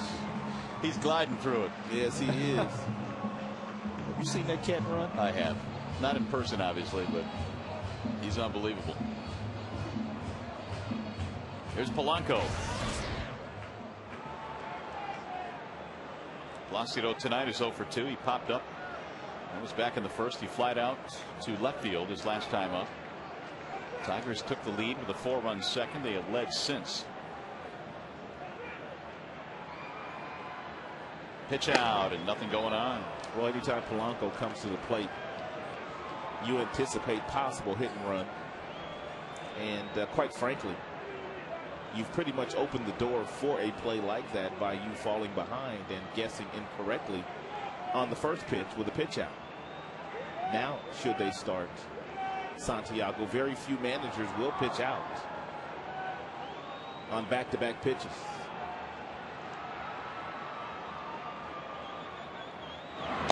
It's like automatic. Every time Polanco comes to the plate, if you're an opposing manager, if there is a situation that can be developed while he's in that batter's box, you're thinking about that situation because that's just the way he plays the game. And managers that have Polanco on their team always utilize him in that fashion. When there's nobody on and Polanco is up, you can approach it normally, but as soon as there's a runner at first base, there's so many things you can do. Radar goes up right away. He's telling Santiago to get a big lead just in case he allows him to run.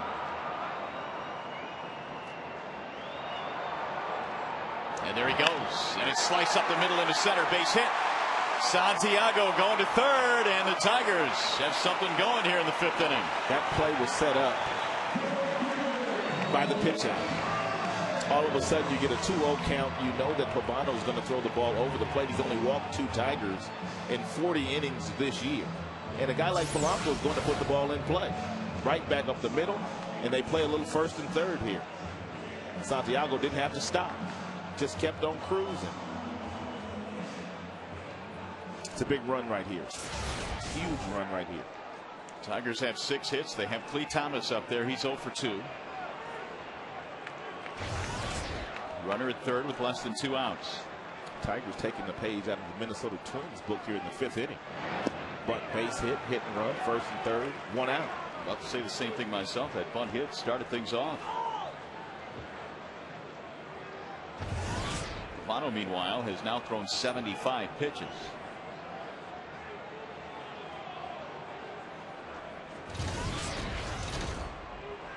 4-2 Tigers threatening here in the 5th with men at first and third.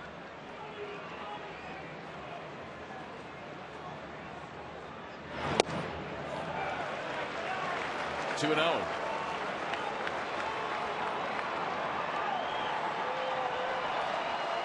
Activity in the bullpen for Minnesota. Jesse Crane.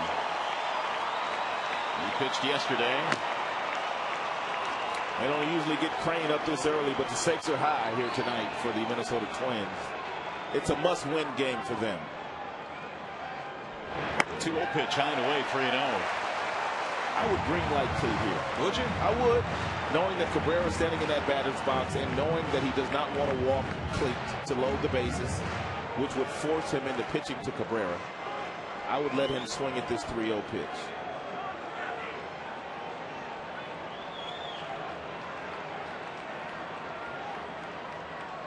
Here he comes. He's taking. It's a strike. High strike. Leland didn't like it. I don't think Cleat did either. Wow. Oh boy. Look at his letters. He has to throw him another one though. Cleat's still in a real good position here. He's in the driver's seat. Fouled away. 3-2.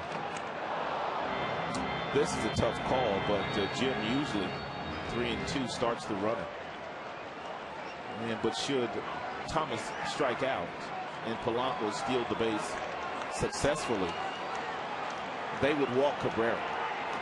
So you have to ask yourself which situation you want.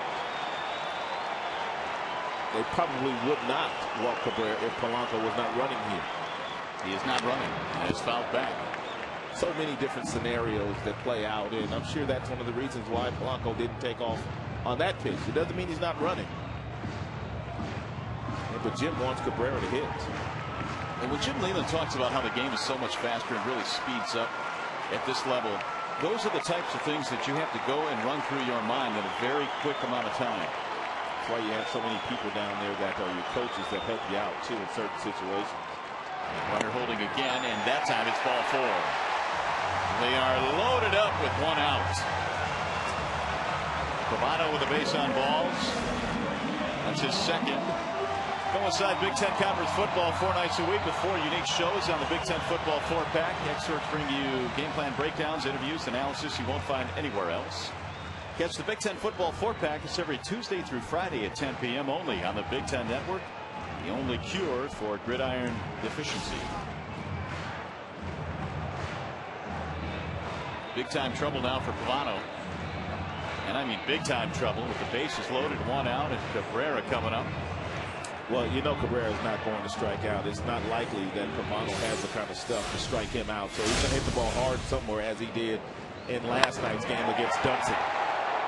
Look, change piece at the bottom of the strike zone that he absolutely killed. And the big fella, and he knows when he hits him. He just starts trotting.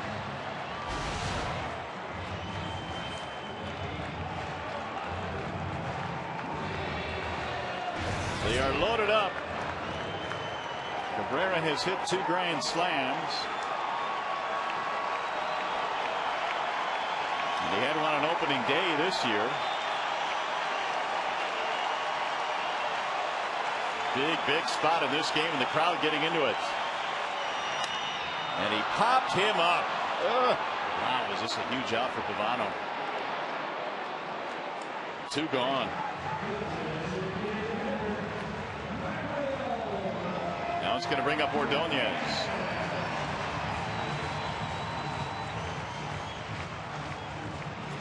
Tigers this year have hit 7 grand slam home runs as a team. Maglio is single and a fly ball. Pavano not out of the woods yet. Maglio has been the best hitter in the American League, at least batting average wise, in the month of September. Over 400. No one's been better. Drive into the gap. Left center field. It's down. This might get 3 runs in. 2 runs will score. Here comes Thomas. He will score. Maglio comes through. What a That makes clutch hit. Cabrera feel a whole lot better. 7-2 Tigers. Boys, Maglio had some big hits in this series.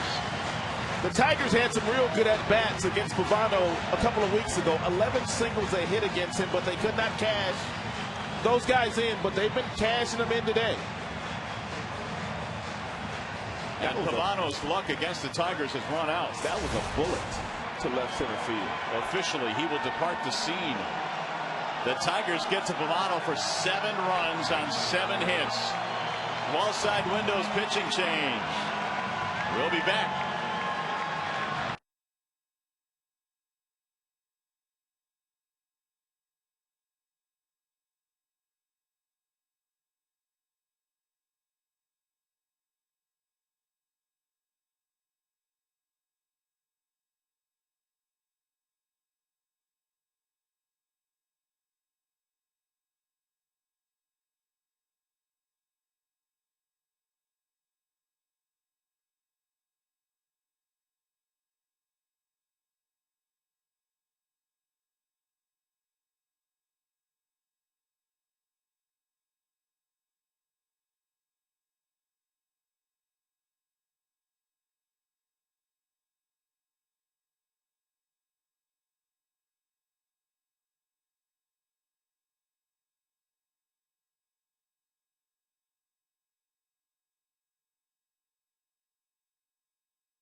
Previous 38 and a third innings, he had given up 7 earned runs.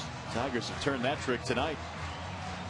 Lloyd McClendon told me a couple of weeks ago when the ball club was in Minnesota and Pavano was starting on a Saturday afternoon game, they felt like they had figured him out, and they did to a certain extent. They had 11 hits against him that afternoon, but they only scored 2 runs. Today, they've taken advantage of the base runners that have been on base. Ordonez had a 2-out 2-run double in the ball game yesterday, last night, and now a big 3-run double with 2 outs as Jesse Crain checks in.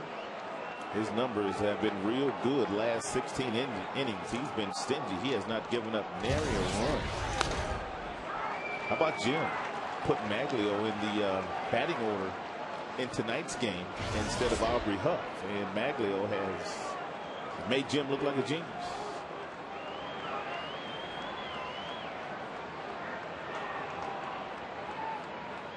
Here's the 1-0, and Guillen looks at a ball outside. 2-0 on Carlos. Walk and a strikeout and a run scored. The Tigers have added 3 runs here in the 5th. If Carlos is going to drive in Maglio, he's going to have to expand his strike zone with a base open in the right hand in that on-deck circle. I'd be shocked if Crane gives him anything too good to hit. Driven toward left field and hit well. Young will get there, though, to retire the side. Crane gets the man that he needs. Big inning for the Tigers. 3 runs in, and they now lead 7-2.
5 days ago, and he was real good in that start.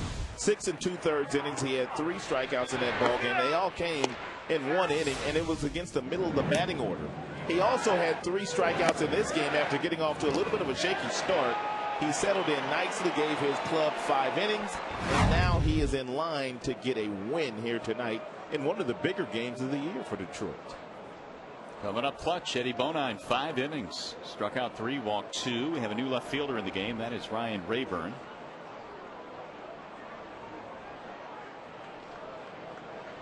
And Bonine giving way to Zach Miner. Michael Kadire, the first man to face him. We talk a lot about Lyon. We've talked a lot about Bobby C this year, and of course we've talked about Rodney as well at the back end of that bullpen. But the last 7 outings, Miner has stepped up in a huge way for Detroit. I mean, getting big outs for the team. They always come in the 5th and 6th inning, though. You know, they don't get noticed as much. Well, Miner trying to put together a couple of good innings here tonight. Get him to the late innings. See if the Tigers can get themselves a win. That'll go the other way and drop in for a base hit off the end of the bat of Kadire. That's his first hit tonight. You know what's kind of fascinating to me, that how one pitch out can kind of shape the entire inning for Detroit in the bottom half of that 5th, with Polanco up and Santiago on first. The first pitch out kind of set up everything. Not that it's the wrong move by Gardenhire, but that just kind of set up that entire inning. It allowed Santiago to run, Polanco with a base hit, 1st and 3rd. All of a sudden, you got a situation. One single call making a huge difference. But that's the way that Minnesota plays. Gardenhire was talking about the squeeze yesterday in that 1st inning where Punto bunted the ball in the air and it was a double play. He said if he could do it all over again, he would do the exact same thing. He says, that's what we are. That's how we play. The 0-1 pitch is inside to Delman Young. 1 ball and 1 strike. 7 runs, 7 hits for the Tigers. 2 runs, 8 hits for the Twins. And Miner needs to concentrate on the bottom of the strike zone to see if he can get that ground ball. You'll trade the 1 pitch and get the 2 outs here. You know Young's going to put it in play somewhere. He's got pretty good hand-eye coordination. Lifted in the air, center field, Granderson. Young is out, 1 gone. Delman 1 for 3 tonight. Here's Jose Morales.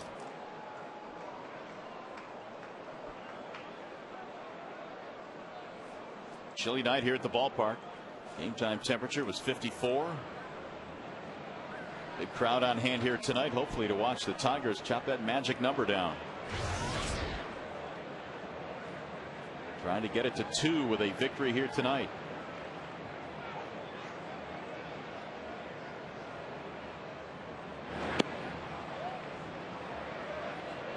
Morales 0 for 2. He has put the ball on the ground twice. In fact, hit into a double play back in the 1st.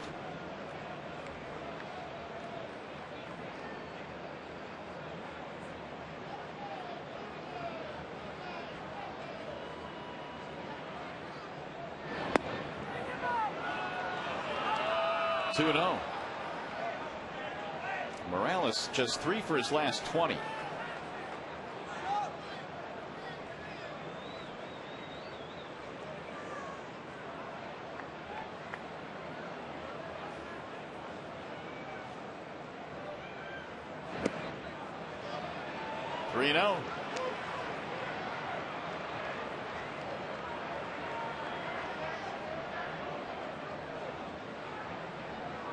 Where the Tigers have had their bats come alive, they've made really good use of their 7 hits. 7 runs on 7 hits.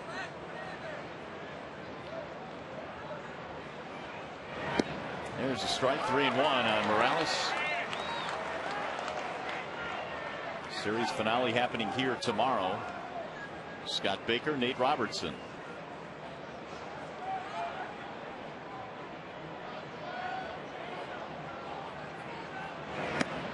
And he walked it. 2 men on.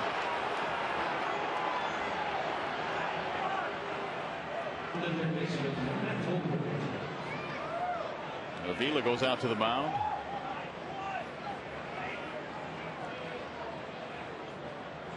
So Minor here will deal with the bottom of the lineup. That doesn't necessarily mean these guys are easy outs. Tolbert had an infield single back in the second. Punto had a big RBI double in last night's ball game out of the 9 slot.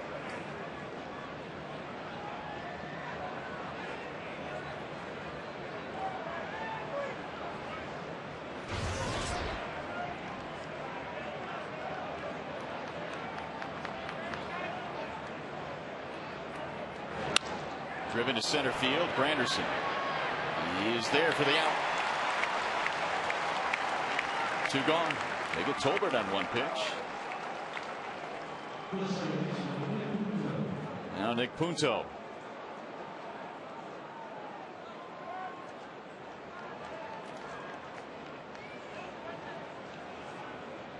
Punto is 0 for 2.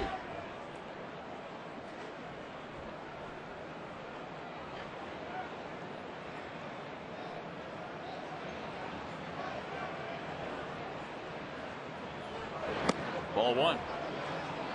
Twins had a really good opportunity early in this game. In fact, in the very first inning, they got to Bonine for a couple of runs. They had him loaded. Only 1 out, and Eddie got the double play ball from Morales. It's tough to beat Detroit here at their home ballpark. They have won a lot of games this year at Comerica Park, and it's pretty much the reason why they are in the situation that they're in. Only the Yankees and the Boston Red Sox have been better teams in their home ballpark. Well, nobody in the Central Division has more home wins than Detroit. The Tigers looking to win their 50th at home tonight. The Yankees have won 57 in their new digs. New Yankee Stadium. Ground ball, second base. Polanco for the force. Inning over. Crisis averted. We'll go to the bottom of the 6th inning in the Vila Santiago coming up.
Time for the Coors Light Freeze Cam. We're going to take you back to the bottom half of the 3rd inning. Magler Ordonez bidding for his 2nd hit into right field, and Kubel plays awfully deep, but he comes in and makes a diving catch to rob Maglio of a single possible double. It's our Coors Light Freeze Cam, brought to you by Frost Brewed Coors Light. Well, the Tigers on top 7-2 as we go to the bottom of the 6th inning. Brandon Inge will lead it off against Jesse Crane. And the first pitch is fouled away, 0-1. 2 big innings for Detroit, a 4-run second, a 3-run 5th. Offense has come alive tonight. Inge had the 2-run double, which tied the game back in the second.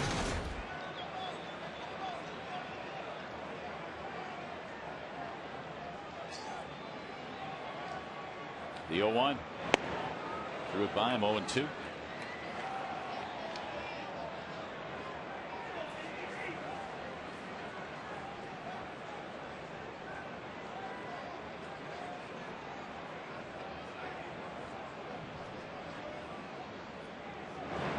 The hook misses high. 1 ball and 2 strikes on Brandon Inge. 83 RBIs, and Brandon having himself a series. 5 for 10. Here's the 1-2. Another base hit. 6 for 11. Leadoff man is on. Hey fans, American League Division Series postseason suites are available now. Get your suites for Game 3 or 4 of the ALDS. All suites include free food. I said free food. Reserve yours today by calling the Tigers Luxury Suites Department at 313-471-2222. Did you say free food? I said free food. Here's Alex Avila. And a great seat. Pretty good cocktail there. Pretty good combination. Did you say cocktail? Might be 1 or 2 of those available too. 4 choice of words. 1 ball, no strikes on Avila, who is 0 for 2 with a pop-up and a strikeout.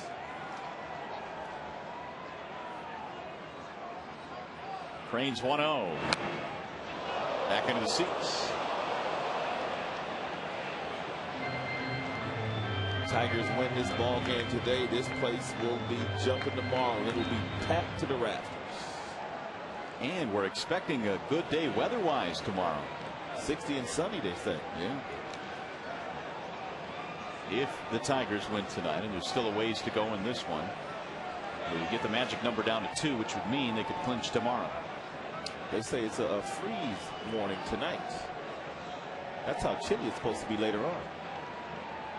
You cover up all your plants? That would be my wife's territory. I don't even know that we have plants to cover. Let the dog in, though.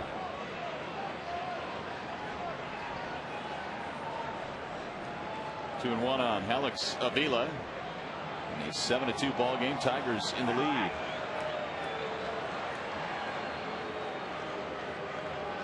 The 2-1 pitch is high. 3 balls and 1 strike. Each team now with 8 hits in this game. Crane came on in the 5th and got the final out after the Tigers knocked out Pavano.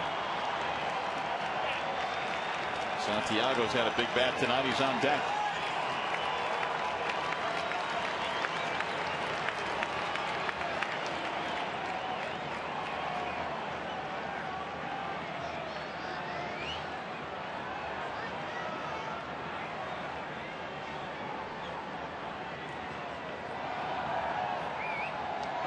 Outside, he walked in ball 4. That's going to put 2 men on. Well, earlier today it was announced, and I guess we kind of expected this, Rod.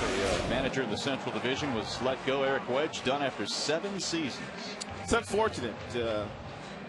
Wedge had done a pretty nice job there in Cleveland, but the way they've played down the stretch, I guess management had to make a decision, and you can't fire 25 players. So they've decided that they're not going to bring him back, nor his coaching staff, unless whoever takes over wants to bring some of the coaches back. He will manage the rest of their ball games, but it was announced he will not come back after this year. Ron Mayhew warming up. Avila gets the walk and he departs the scene. Wilkin Ramirez pinch running. Now Santiago.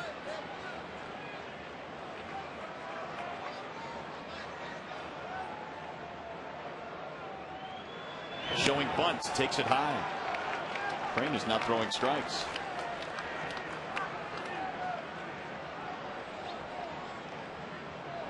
Gene Lamont waiting for everybody to take a look, the base runners and the hitter. Santiago 2-run single back in the second, infield hit, and scored a run in that 3-run 5th inning.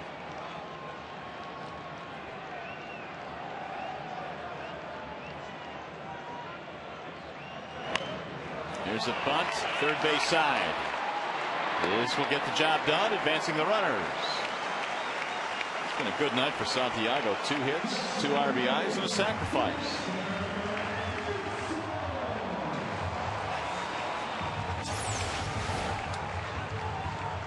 Can't do it any better than that. And the ball is in the air, but it's got some backspin to it, and it's not going very far, which means that Tolbert can't catch it. And that has to fire down to Kadire to get the out. So with Granderson due up, they want the left-hander Mayhay. Curtis 0 for 3 in the game, but he's going to have to face the left-hander now.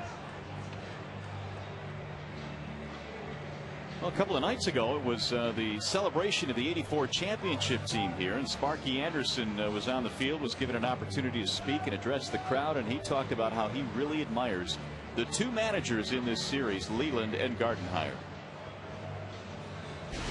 This little guy over here is bringing it back. Believe me, he's already been there once. He's done here already in 3 years what you could ask anybody could do. And this guy over here in the other dugout, take a look at these 2 guys and see 2 of the very best in the business. You don't see 2 guys walk onto the field like Ron and like the great Jimmy. And I thank you so much. It's a pleasure to watch both of you operate. Well, some nice words for 2 really good managers. Pretty classy thing for Sparky to do. I actually was talking to Sparky during the luncheon that afternoon, and he told me that he was going to seek out Gardenhire and tell him just how much he respects the job that he does and the job that he has done under the payroll constraints that he has had in Minnesota. He said it's easy when you can, you know, somewhat manage a team that has a hefty payroll, but when you have to do it like the Minnesota Twins do it year in and year out, big props to Gardenhire.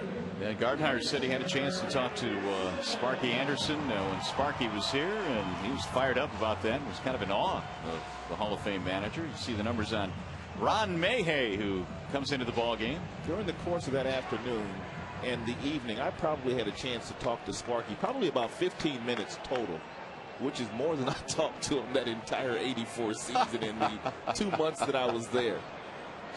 He was chopping it up pretty good that day.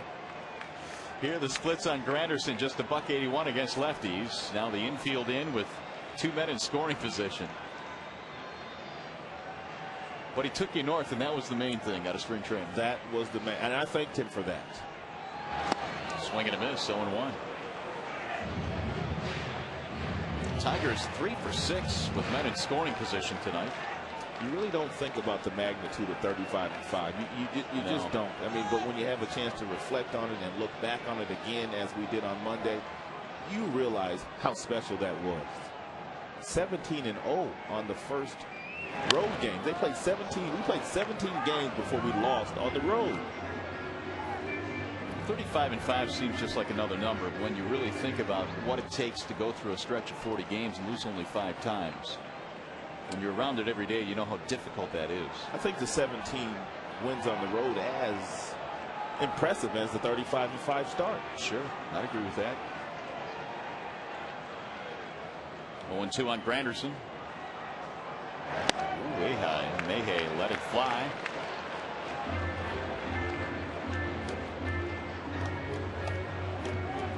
Randy, a couple of fly balls and a pop-up.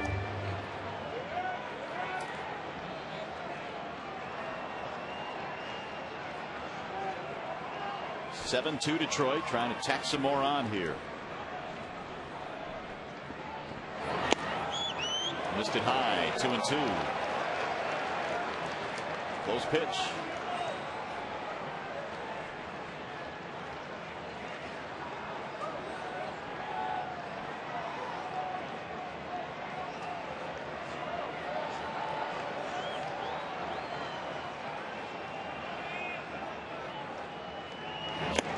Swing and a miss. Tipped it into the glove for strike 3. So that strategy worked.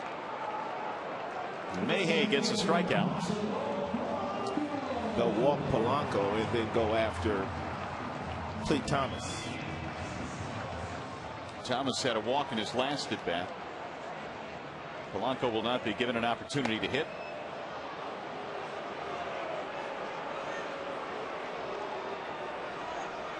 An intentional walk will put Placido on for the second time in this game.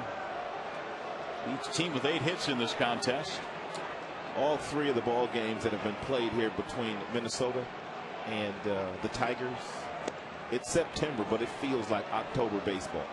All the moves being made, all the strategy on both sides, some of the clutch hits and the excitement by the players, and of course the fans play a huge role on the short side, but it's playoff baseball. Hey fans, visit the official online shop of the Detroit Tigers at tigers.com. You can browse the largest selection of authentic Tigers gear, including sweatshirts, jerseys, t-shirts, caps. You can get it all.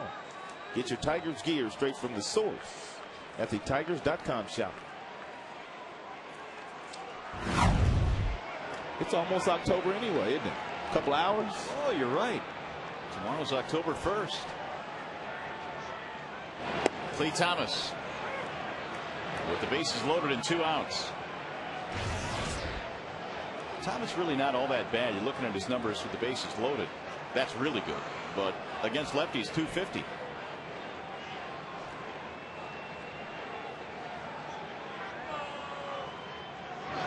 Wave and a miss. 0-2 on Thomas. Good slow breaking ball there from Mayhew.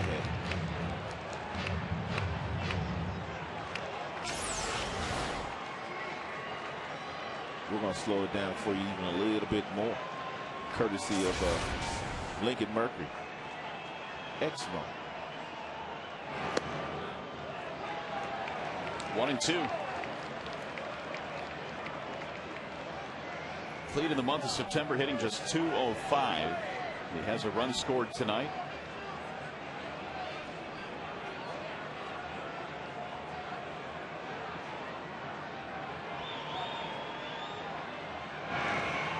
Now we're down to block it.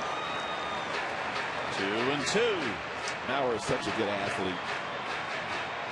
You don't normally see catchers that stand 6 feet 5 inches and have the kind of agility and athleticism that Mauer has.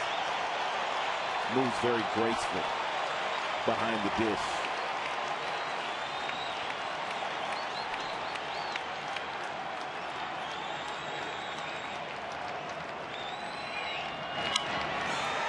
In the air, right field, hit pretty good, but playable. Kubel is under it, and that's going to be it for the Tigers. They threaten, do not score. In fact, they leave them loaded. 7th inning coming up here at Comerica Park. Span, Cabrera, Mauer on the way.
For the Tigers on top of Minnesota, Gerald Laird has come into the ball game now. He'll catch.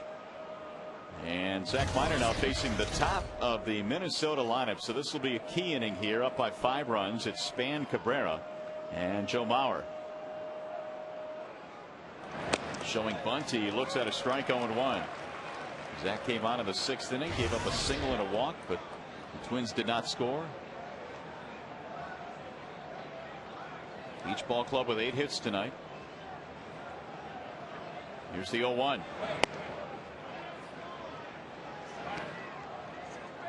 Span tonight has been on base with a couple of infield hits. I mentioned he came in at .416 career against Tigers pitching. He's done nothing to hurt that tonight. That is lifted in the air. Just the way the Tigers like it. Granderson runs it down. 1 out. Span 2 for 4 tonight. Here's Orlando Cabrera.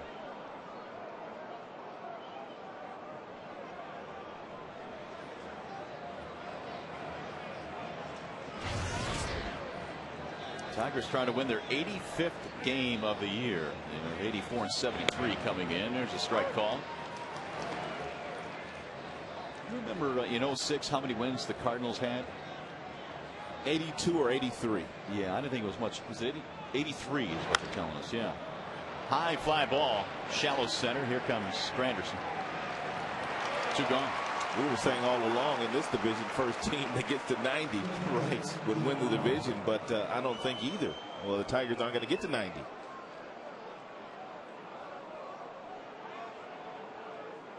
Well, no, they can't. All you have to do is get in. Here's Joe Mauer. And a lot of times the best team that goes into the postseason does not win the World Series. Well, we've seen that happen time and time again. A lot of times it's the teams like the Tigers, for instance, that really have to bite and scratch down the stretch, and every game is a meaningful game. Those teams, sometimes when they get in, they're still playing real good baseball. That's what happened to St. Louis in that 2006 season. Yeah, they had to really scratch and claw to get by the Mets, and once they got into the World Series, the Tigers had been sitting for a week. And that turned out to be a big difference in that series. It's almost as if, if you're playing down the stretch, you try and get in, you're playing at a high level going into the playoffs. 3-0 on Mauer.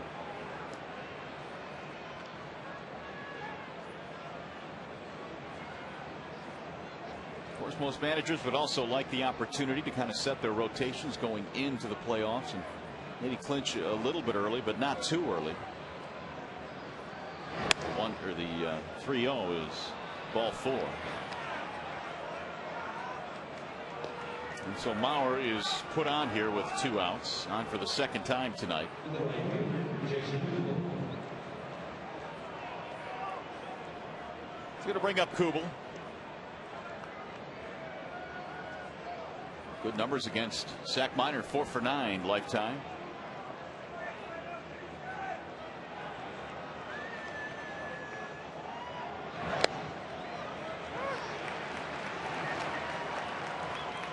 Minor pitching a scoreless 6th after Bonine went the first 5 this evening, giving up 2 runs on 7 hits. Strike call. 0-2. First pitch changeup, second pitch slider. Kubel could pull the trigger on neither.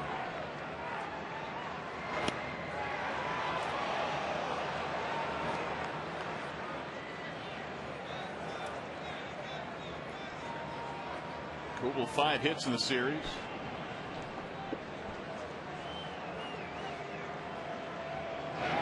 Swing and a miss. Minor gets it done. I see you, Zachary. So they get a walk. Strand a man. Stretch time. It'll be Cabrera, Ordonez, and Rayburn.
Detroit, Fox Sports Detroit HD. Scott Baker, Nate Robertson in the finale. Miguel Cabrera swings in the first pitch. This is headed back toward the seats. Kadayer can't get there. New pitcher on for Minnesota.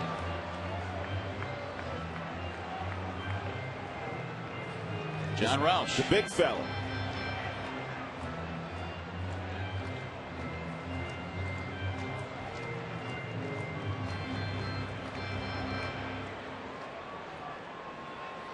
Ordonez, and then Rayburn to follow.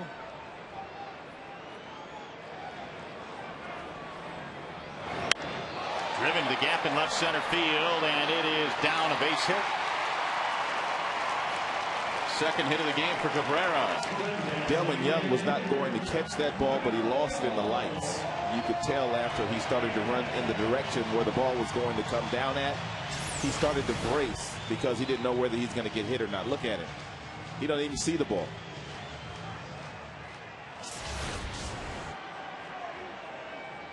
Also had a very concerned look on his face. He didn't want to get hit. No. Here's Ordonez. On August the 1st, Maglio was hitting .258. That was on August the 1st. Now he has hit the 300 plateau. It is one of the things that we talk about at the beginning of the year. High fly ball, hit well, hit deep. Right field. Kubel going back in front of the wall. Because there's always going to be guys that get off to really hot starts, and then there's going to be guys that get off to cold starts like Maglio did. And usually when you get to mid-August and September, guys are usually within 10 to 15 points of where their career average is. I don't know how it shapes out that way, but that's usually exactly what happens.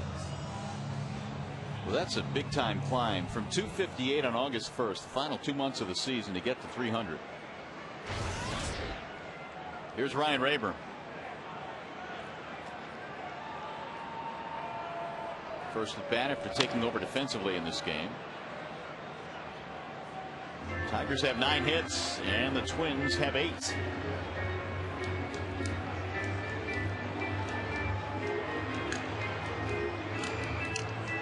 John Roush replacing Mayhay, who replaced Crane. Pavano couldn't get it done tonight against the Tigers. He left trailing 7-2. Pulled foul. 0-2.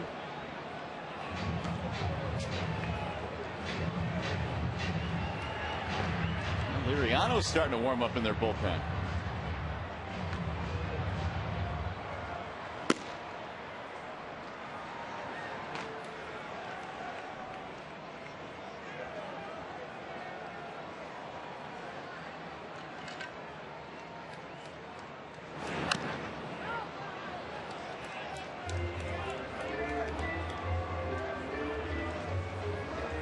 It's been quite a year for Ryan Rayburn. Struggled early in the season, both offensively and defensively. Jim Leland showed a lot of confidence in him. Continued to give him opportunities. Hitting nearly .290 since the All-Star break. And a career high 14 home runs this season. 1-2. And he has proved to be valuable when the Tigers face left-handed pitchers, as he climbs into that leadoff slot, and they bump Granderson down in the lineup.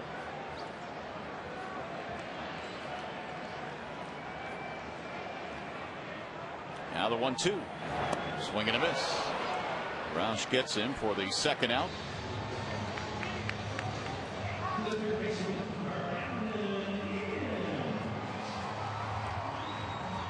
One of the things the Tigers have been a pretty good team at this year, and that's clutch base hits.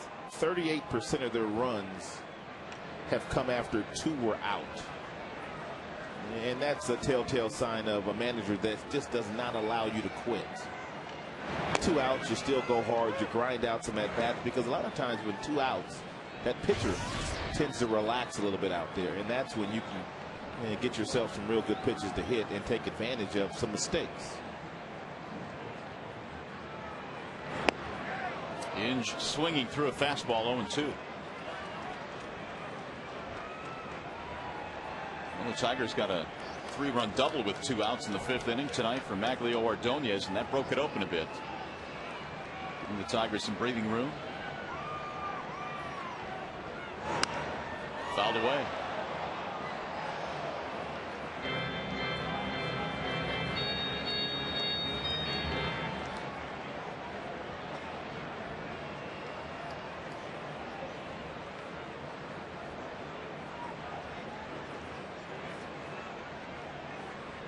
Here's the 0-2. 1 ball, 2 strikes on Inge, who doubled in 2 to tie the game back in the 2nd. Let's go get us a couple of those tattoos tomorrow. You know what? You start without me and let me know how it goes. I might be there late.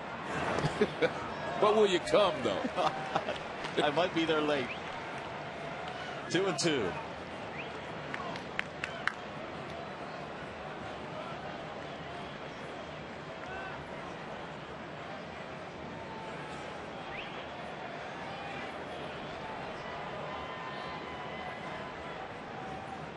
Here's the 2-2 pitch and a breaking ball, strike 3. Got him looking. And that's all for Detroit. They got a leadoff single, failed to score. You're watching Tigers baseball on Fox Sports Detroit, presented by Bell Tire.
AT&T, the nation's fastest 3G network. AT&T, your world delivered. Zach Meyer's still out there as he goes to work here in the 8th inning. Zach came on in the 6th. This will be his 3rd inning of work facing Kadire, Young, and Morales.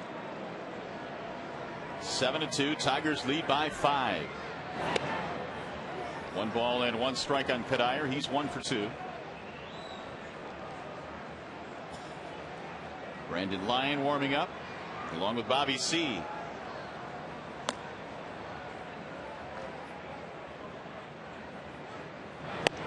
High, 2 balls and 1 strike.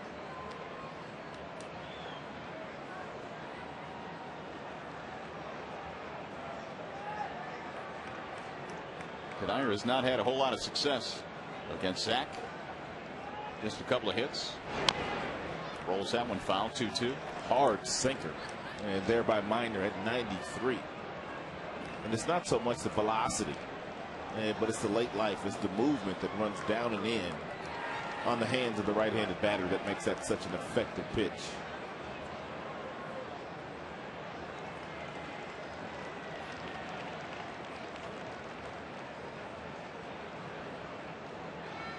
Laird initially wanted the fastball away, but Minor wants to go back inside with the two-seam fastball again. Nope. Laird got his wish. Fouled away.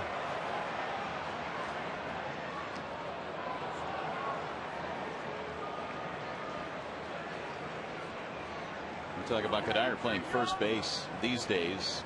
He has played some third. Of course, he's an outfielder, and he was actually drafted as a shortstop. Experience at a lot of different positions for Kadire, and with Morneau on the disabled list the rest of the year, they are using him at first base, which has eased up the log jam that they've had in the outfield.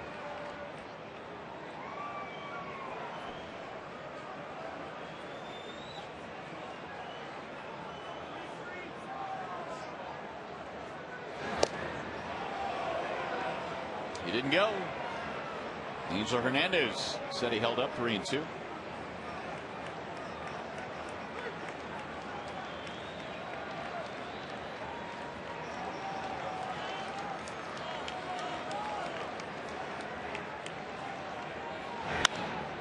Fly ball, center field. Granderson cruising back. Kadire is out, one gone.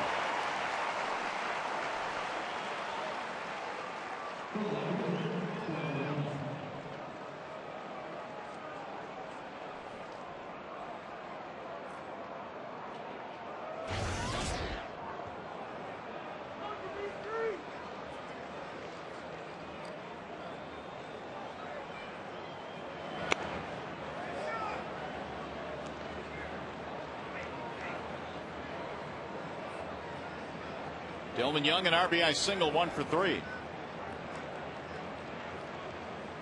Miners 1-0. Fly ball, right field, hit pretty well, going to the corner. Thomas looks up, and it is a foul ball.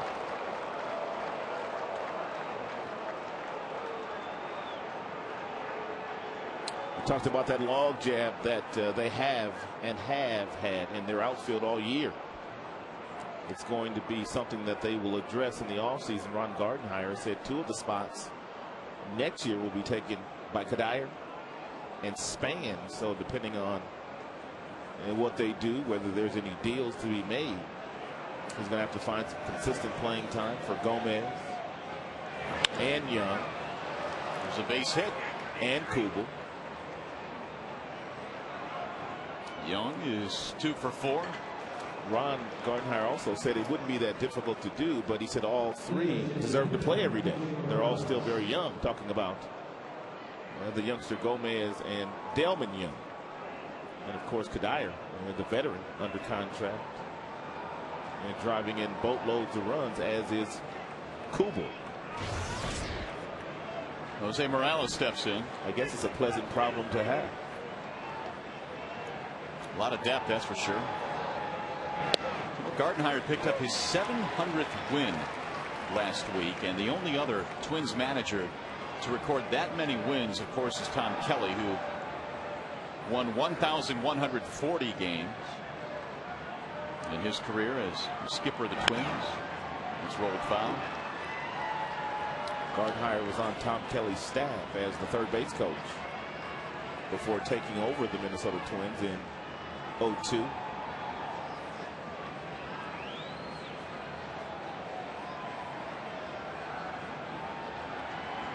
No balls, 2 strikes. 1-2 the count on Jose Morales.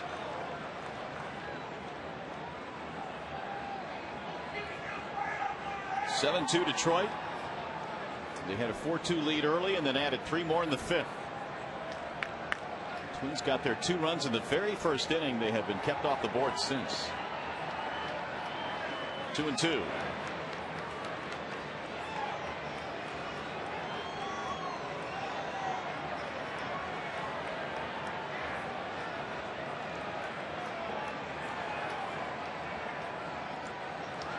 Minor gave up a single and a walk in the 6th, a walk in the 7th. Now a base hit here in the 8th. Twins have not scored though. And he thought about it outside, 3-2.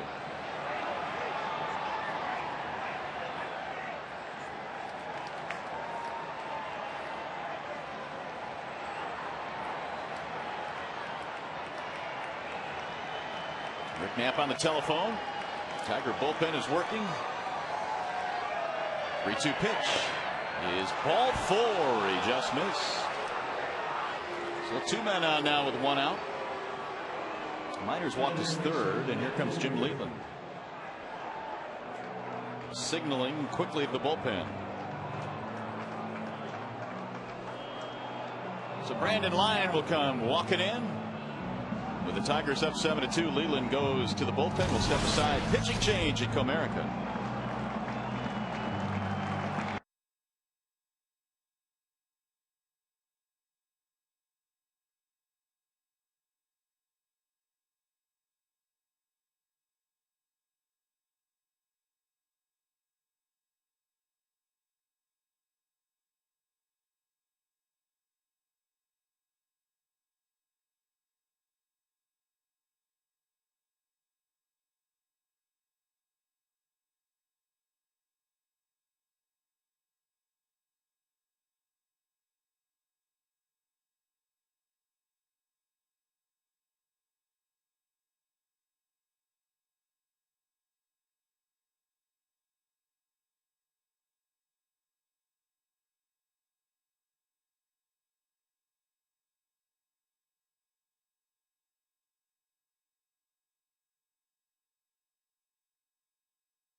He had 3 strikeouts in the game. For the most part, he kept the ball at the bottom of the strike zone.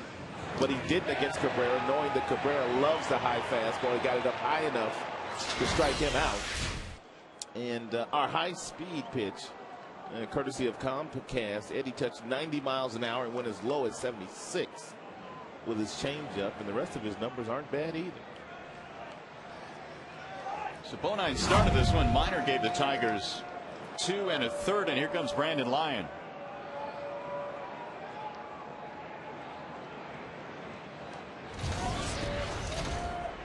Matt Tolbert standing in with 1 out.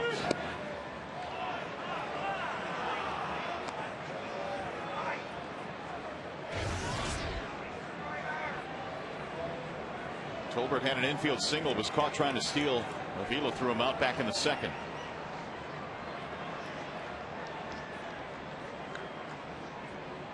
Here's the 1-0.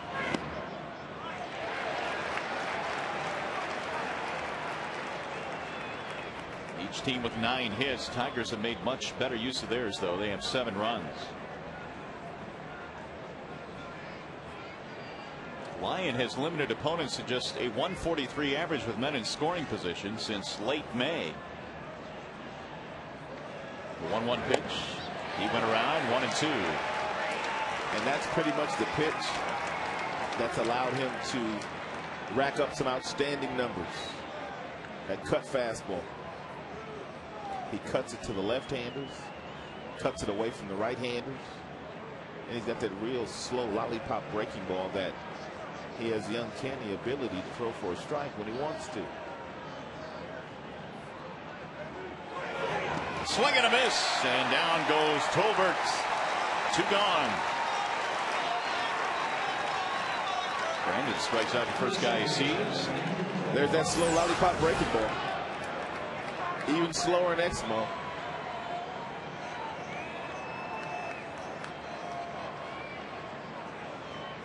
Nice job by Laird as well.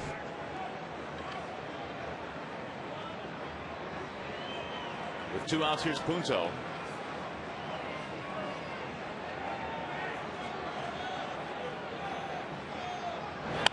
He pulls one foul. Nick is 0 for 3, strikeout, a couple of ground outs. Hit into a force actually in the 6th inning.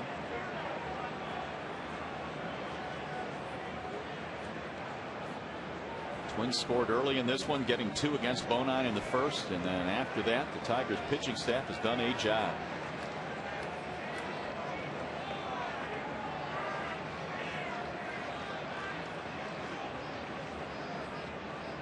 The 0-1.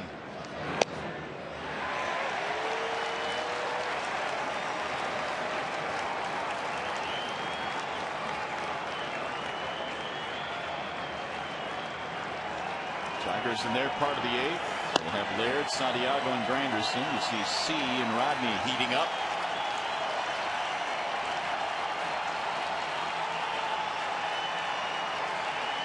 Here's the 0-2.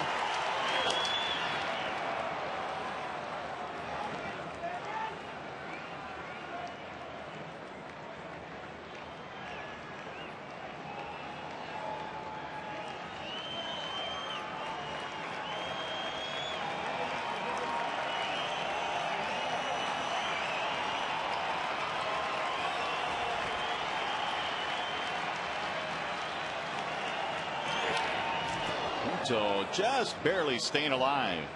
Jim Leland has no shortage of ears down there in that dugout to bounce things off of, does he? He's got 3 former big league managers down there. Parrish, McClendon, Lamont. A ton of experience on that bench. Of course, Larry Parrish coming up from the AAA Toledo team after his season was over. Here's the 1-2. He fouled it off. Half swing to stay alive. Parrish has helped Jim out quite a bit, especially with some of the younger players that were September call-ups that Parrish had a chance to see while he was managing this year in the minor leagues, players that Jim knows nothing about. LP also gives a lot of feedback into when the Tigers need a pitcher throughout the course of the year who is doing the best at AAA. That's who usually gets the shot. The 1-2 is hammered foul.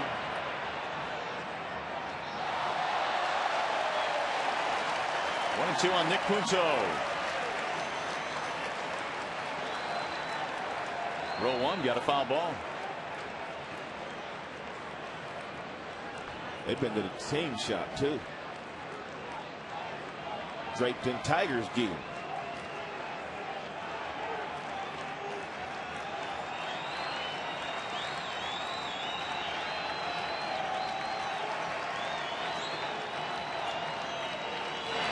Ryan puts him away. Strike 3. Punto is out of there. Brandon strikes out a pair. We go to the bottom of the 8th. Tigers still up 7-2.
is brought to you by Comerica Bank, standing the test of time since 1849.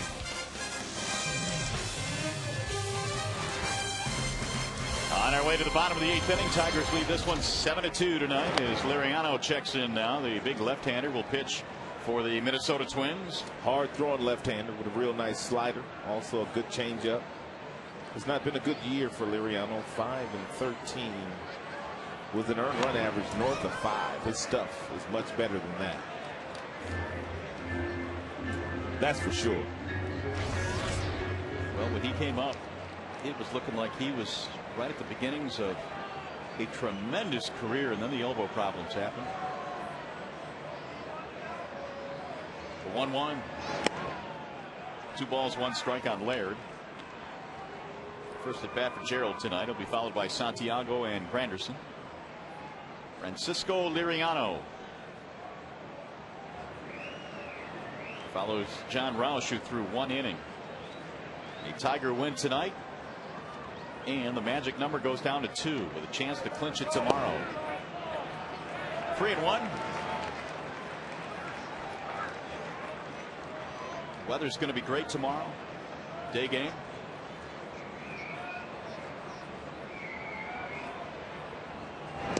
And that is ball 4.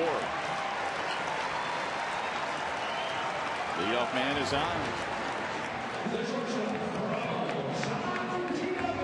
Tigers have a chance of doing something tomorrow that they haven't done in 22 years, and that's win a division. They got in via the wild card back in 2006. That's the only time that that wild card has come out of the American League Central. Santiago hits a ground ball to short. Cabrera to second, one of the relay is in time. The double play. Did you know since 1995, the exception of the wild card, the Boston Red Sox have won that thing 7 times? Really? 7 times. The wild card. The wild card. Did not know that. Well, they've done it again this year. Here's Curtis Granderson. Our telecast tomorrow, by the way, begins at 1 p.m. We'll have a replay at 8 o'clock tomorrow evening. That replay will be preceded by Red Wings season preview at 7:30. Busy day tomorrow. Granderson is out on the ground ball, and that's all for the Tigers. On our way to the 9th. The Tigers trying to put this one in the win column.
Doubled and 3 RBIs. That 3-run double came with 2 outs.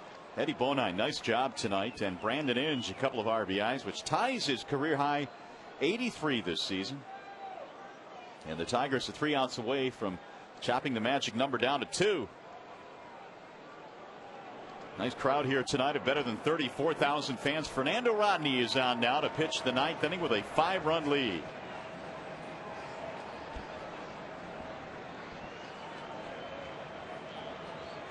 Top of the order to face him, Span, Cabrera, and then Joe Mauer.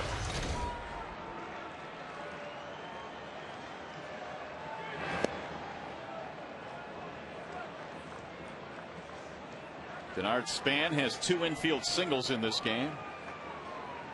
He's 2 for 6 lifetime against Rodney.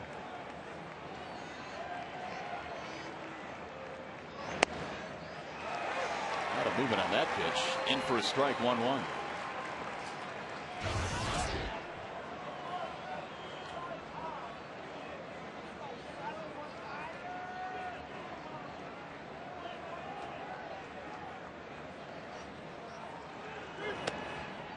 The outfield is not expecting Span to pull this ball. They're giving him a ton of room in right center field. It would be tough for him to pull a fastball, but a changeup, and he could most definitely hit into that right center field gap, and he'd be running for a long time. Boy, wouldn't he? 2-2. Good player. I've been impressed with Span since he came up early last year. All he has done is hit, and not just against the Tigers. He's done it against everybody. .315 average this season. Tipped it. And out of the glove of Gerald Blair. 2-2. The count remains. Well, they've got to be happy with the way Span has progressed. What a lethal weapon he is. Got 22 steals, hitting over 300, can knock in some runs, a little bit of power. He probably should have made their team out of spring training last year, but when Minnesota made the deal to send Johan Santana to the Mets, they brought over the youngster Carlos Gomez, and you know you have to justify a trade like that. Rodney will handle this one. One gone. But when Kadire went down with an injury early, it was Span that got called up, and Span has gotten more playing time than all of the outfielders the last couple of years. Cabrera career against Fernando is 0 for 6. 1 for 4 in this game. They have been pitching him at the top of the strike zone with fastballs for the last 2 days. Some he gets to and some he doesn't. Hit a bullet off Eddie Bonine. First pitch he saw from him today, which was a fastball up around his neck.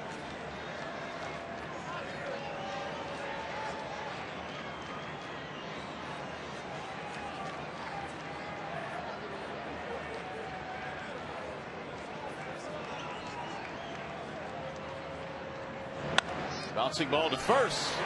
Tricky hat for Cabrera. 2 gone. 1 more to get. Here comes the crowd.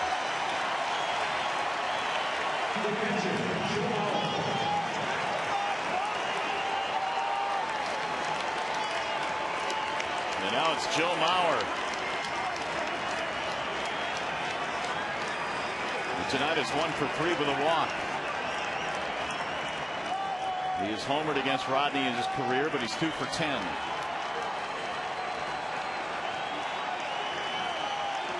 Tigers 1 out away from getting the magic number down to 2 and giving themselves a chance to clinch tomorrow with a win.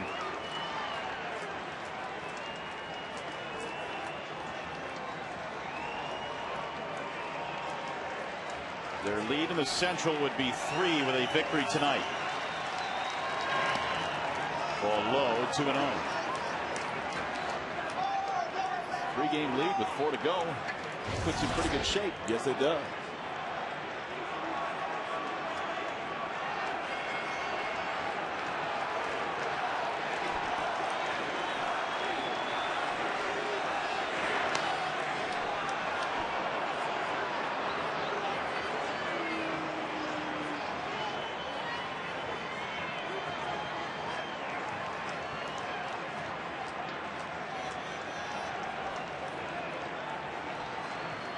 3-0 pitch, and Bauer looks at a strike, 3-1.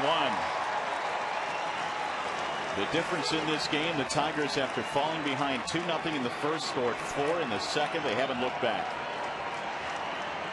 Bauer trying to keep it going for Kubel.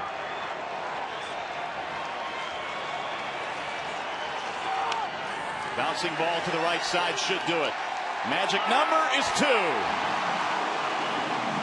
A 1-2-3 inning for Fernando Rodney. Impressive win tonight for the Tigers. And how about these numbers? You gotta love it. A 3-game lead over Minnesota with 4 left. And the magic number stands at 2. And Jim Leyland feeling really good right now.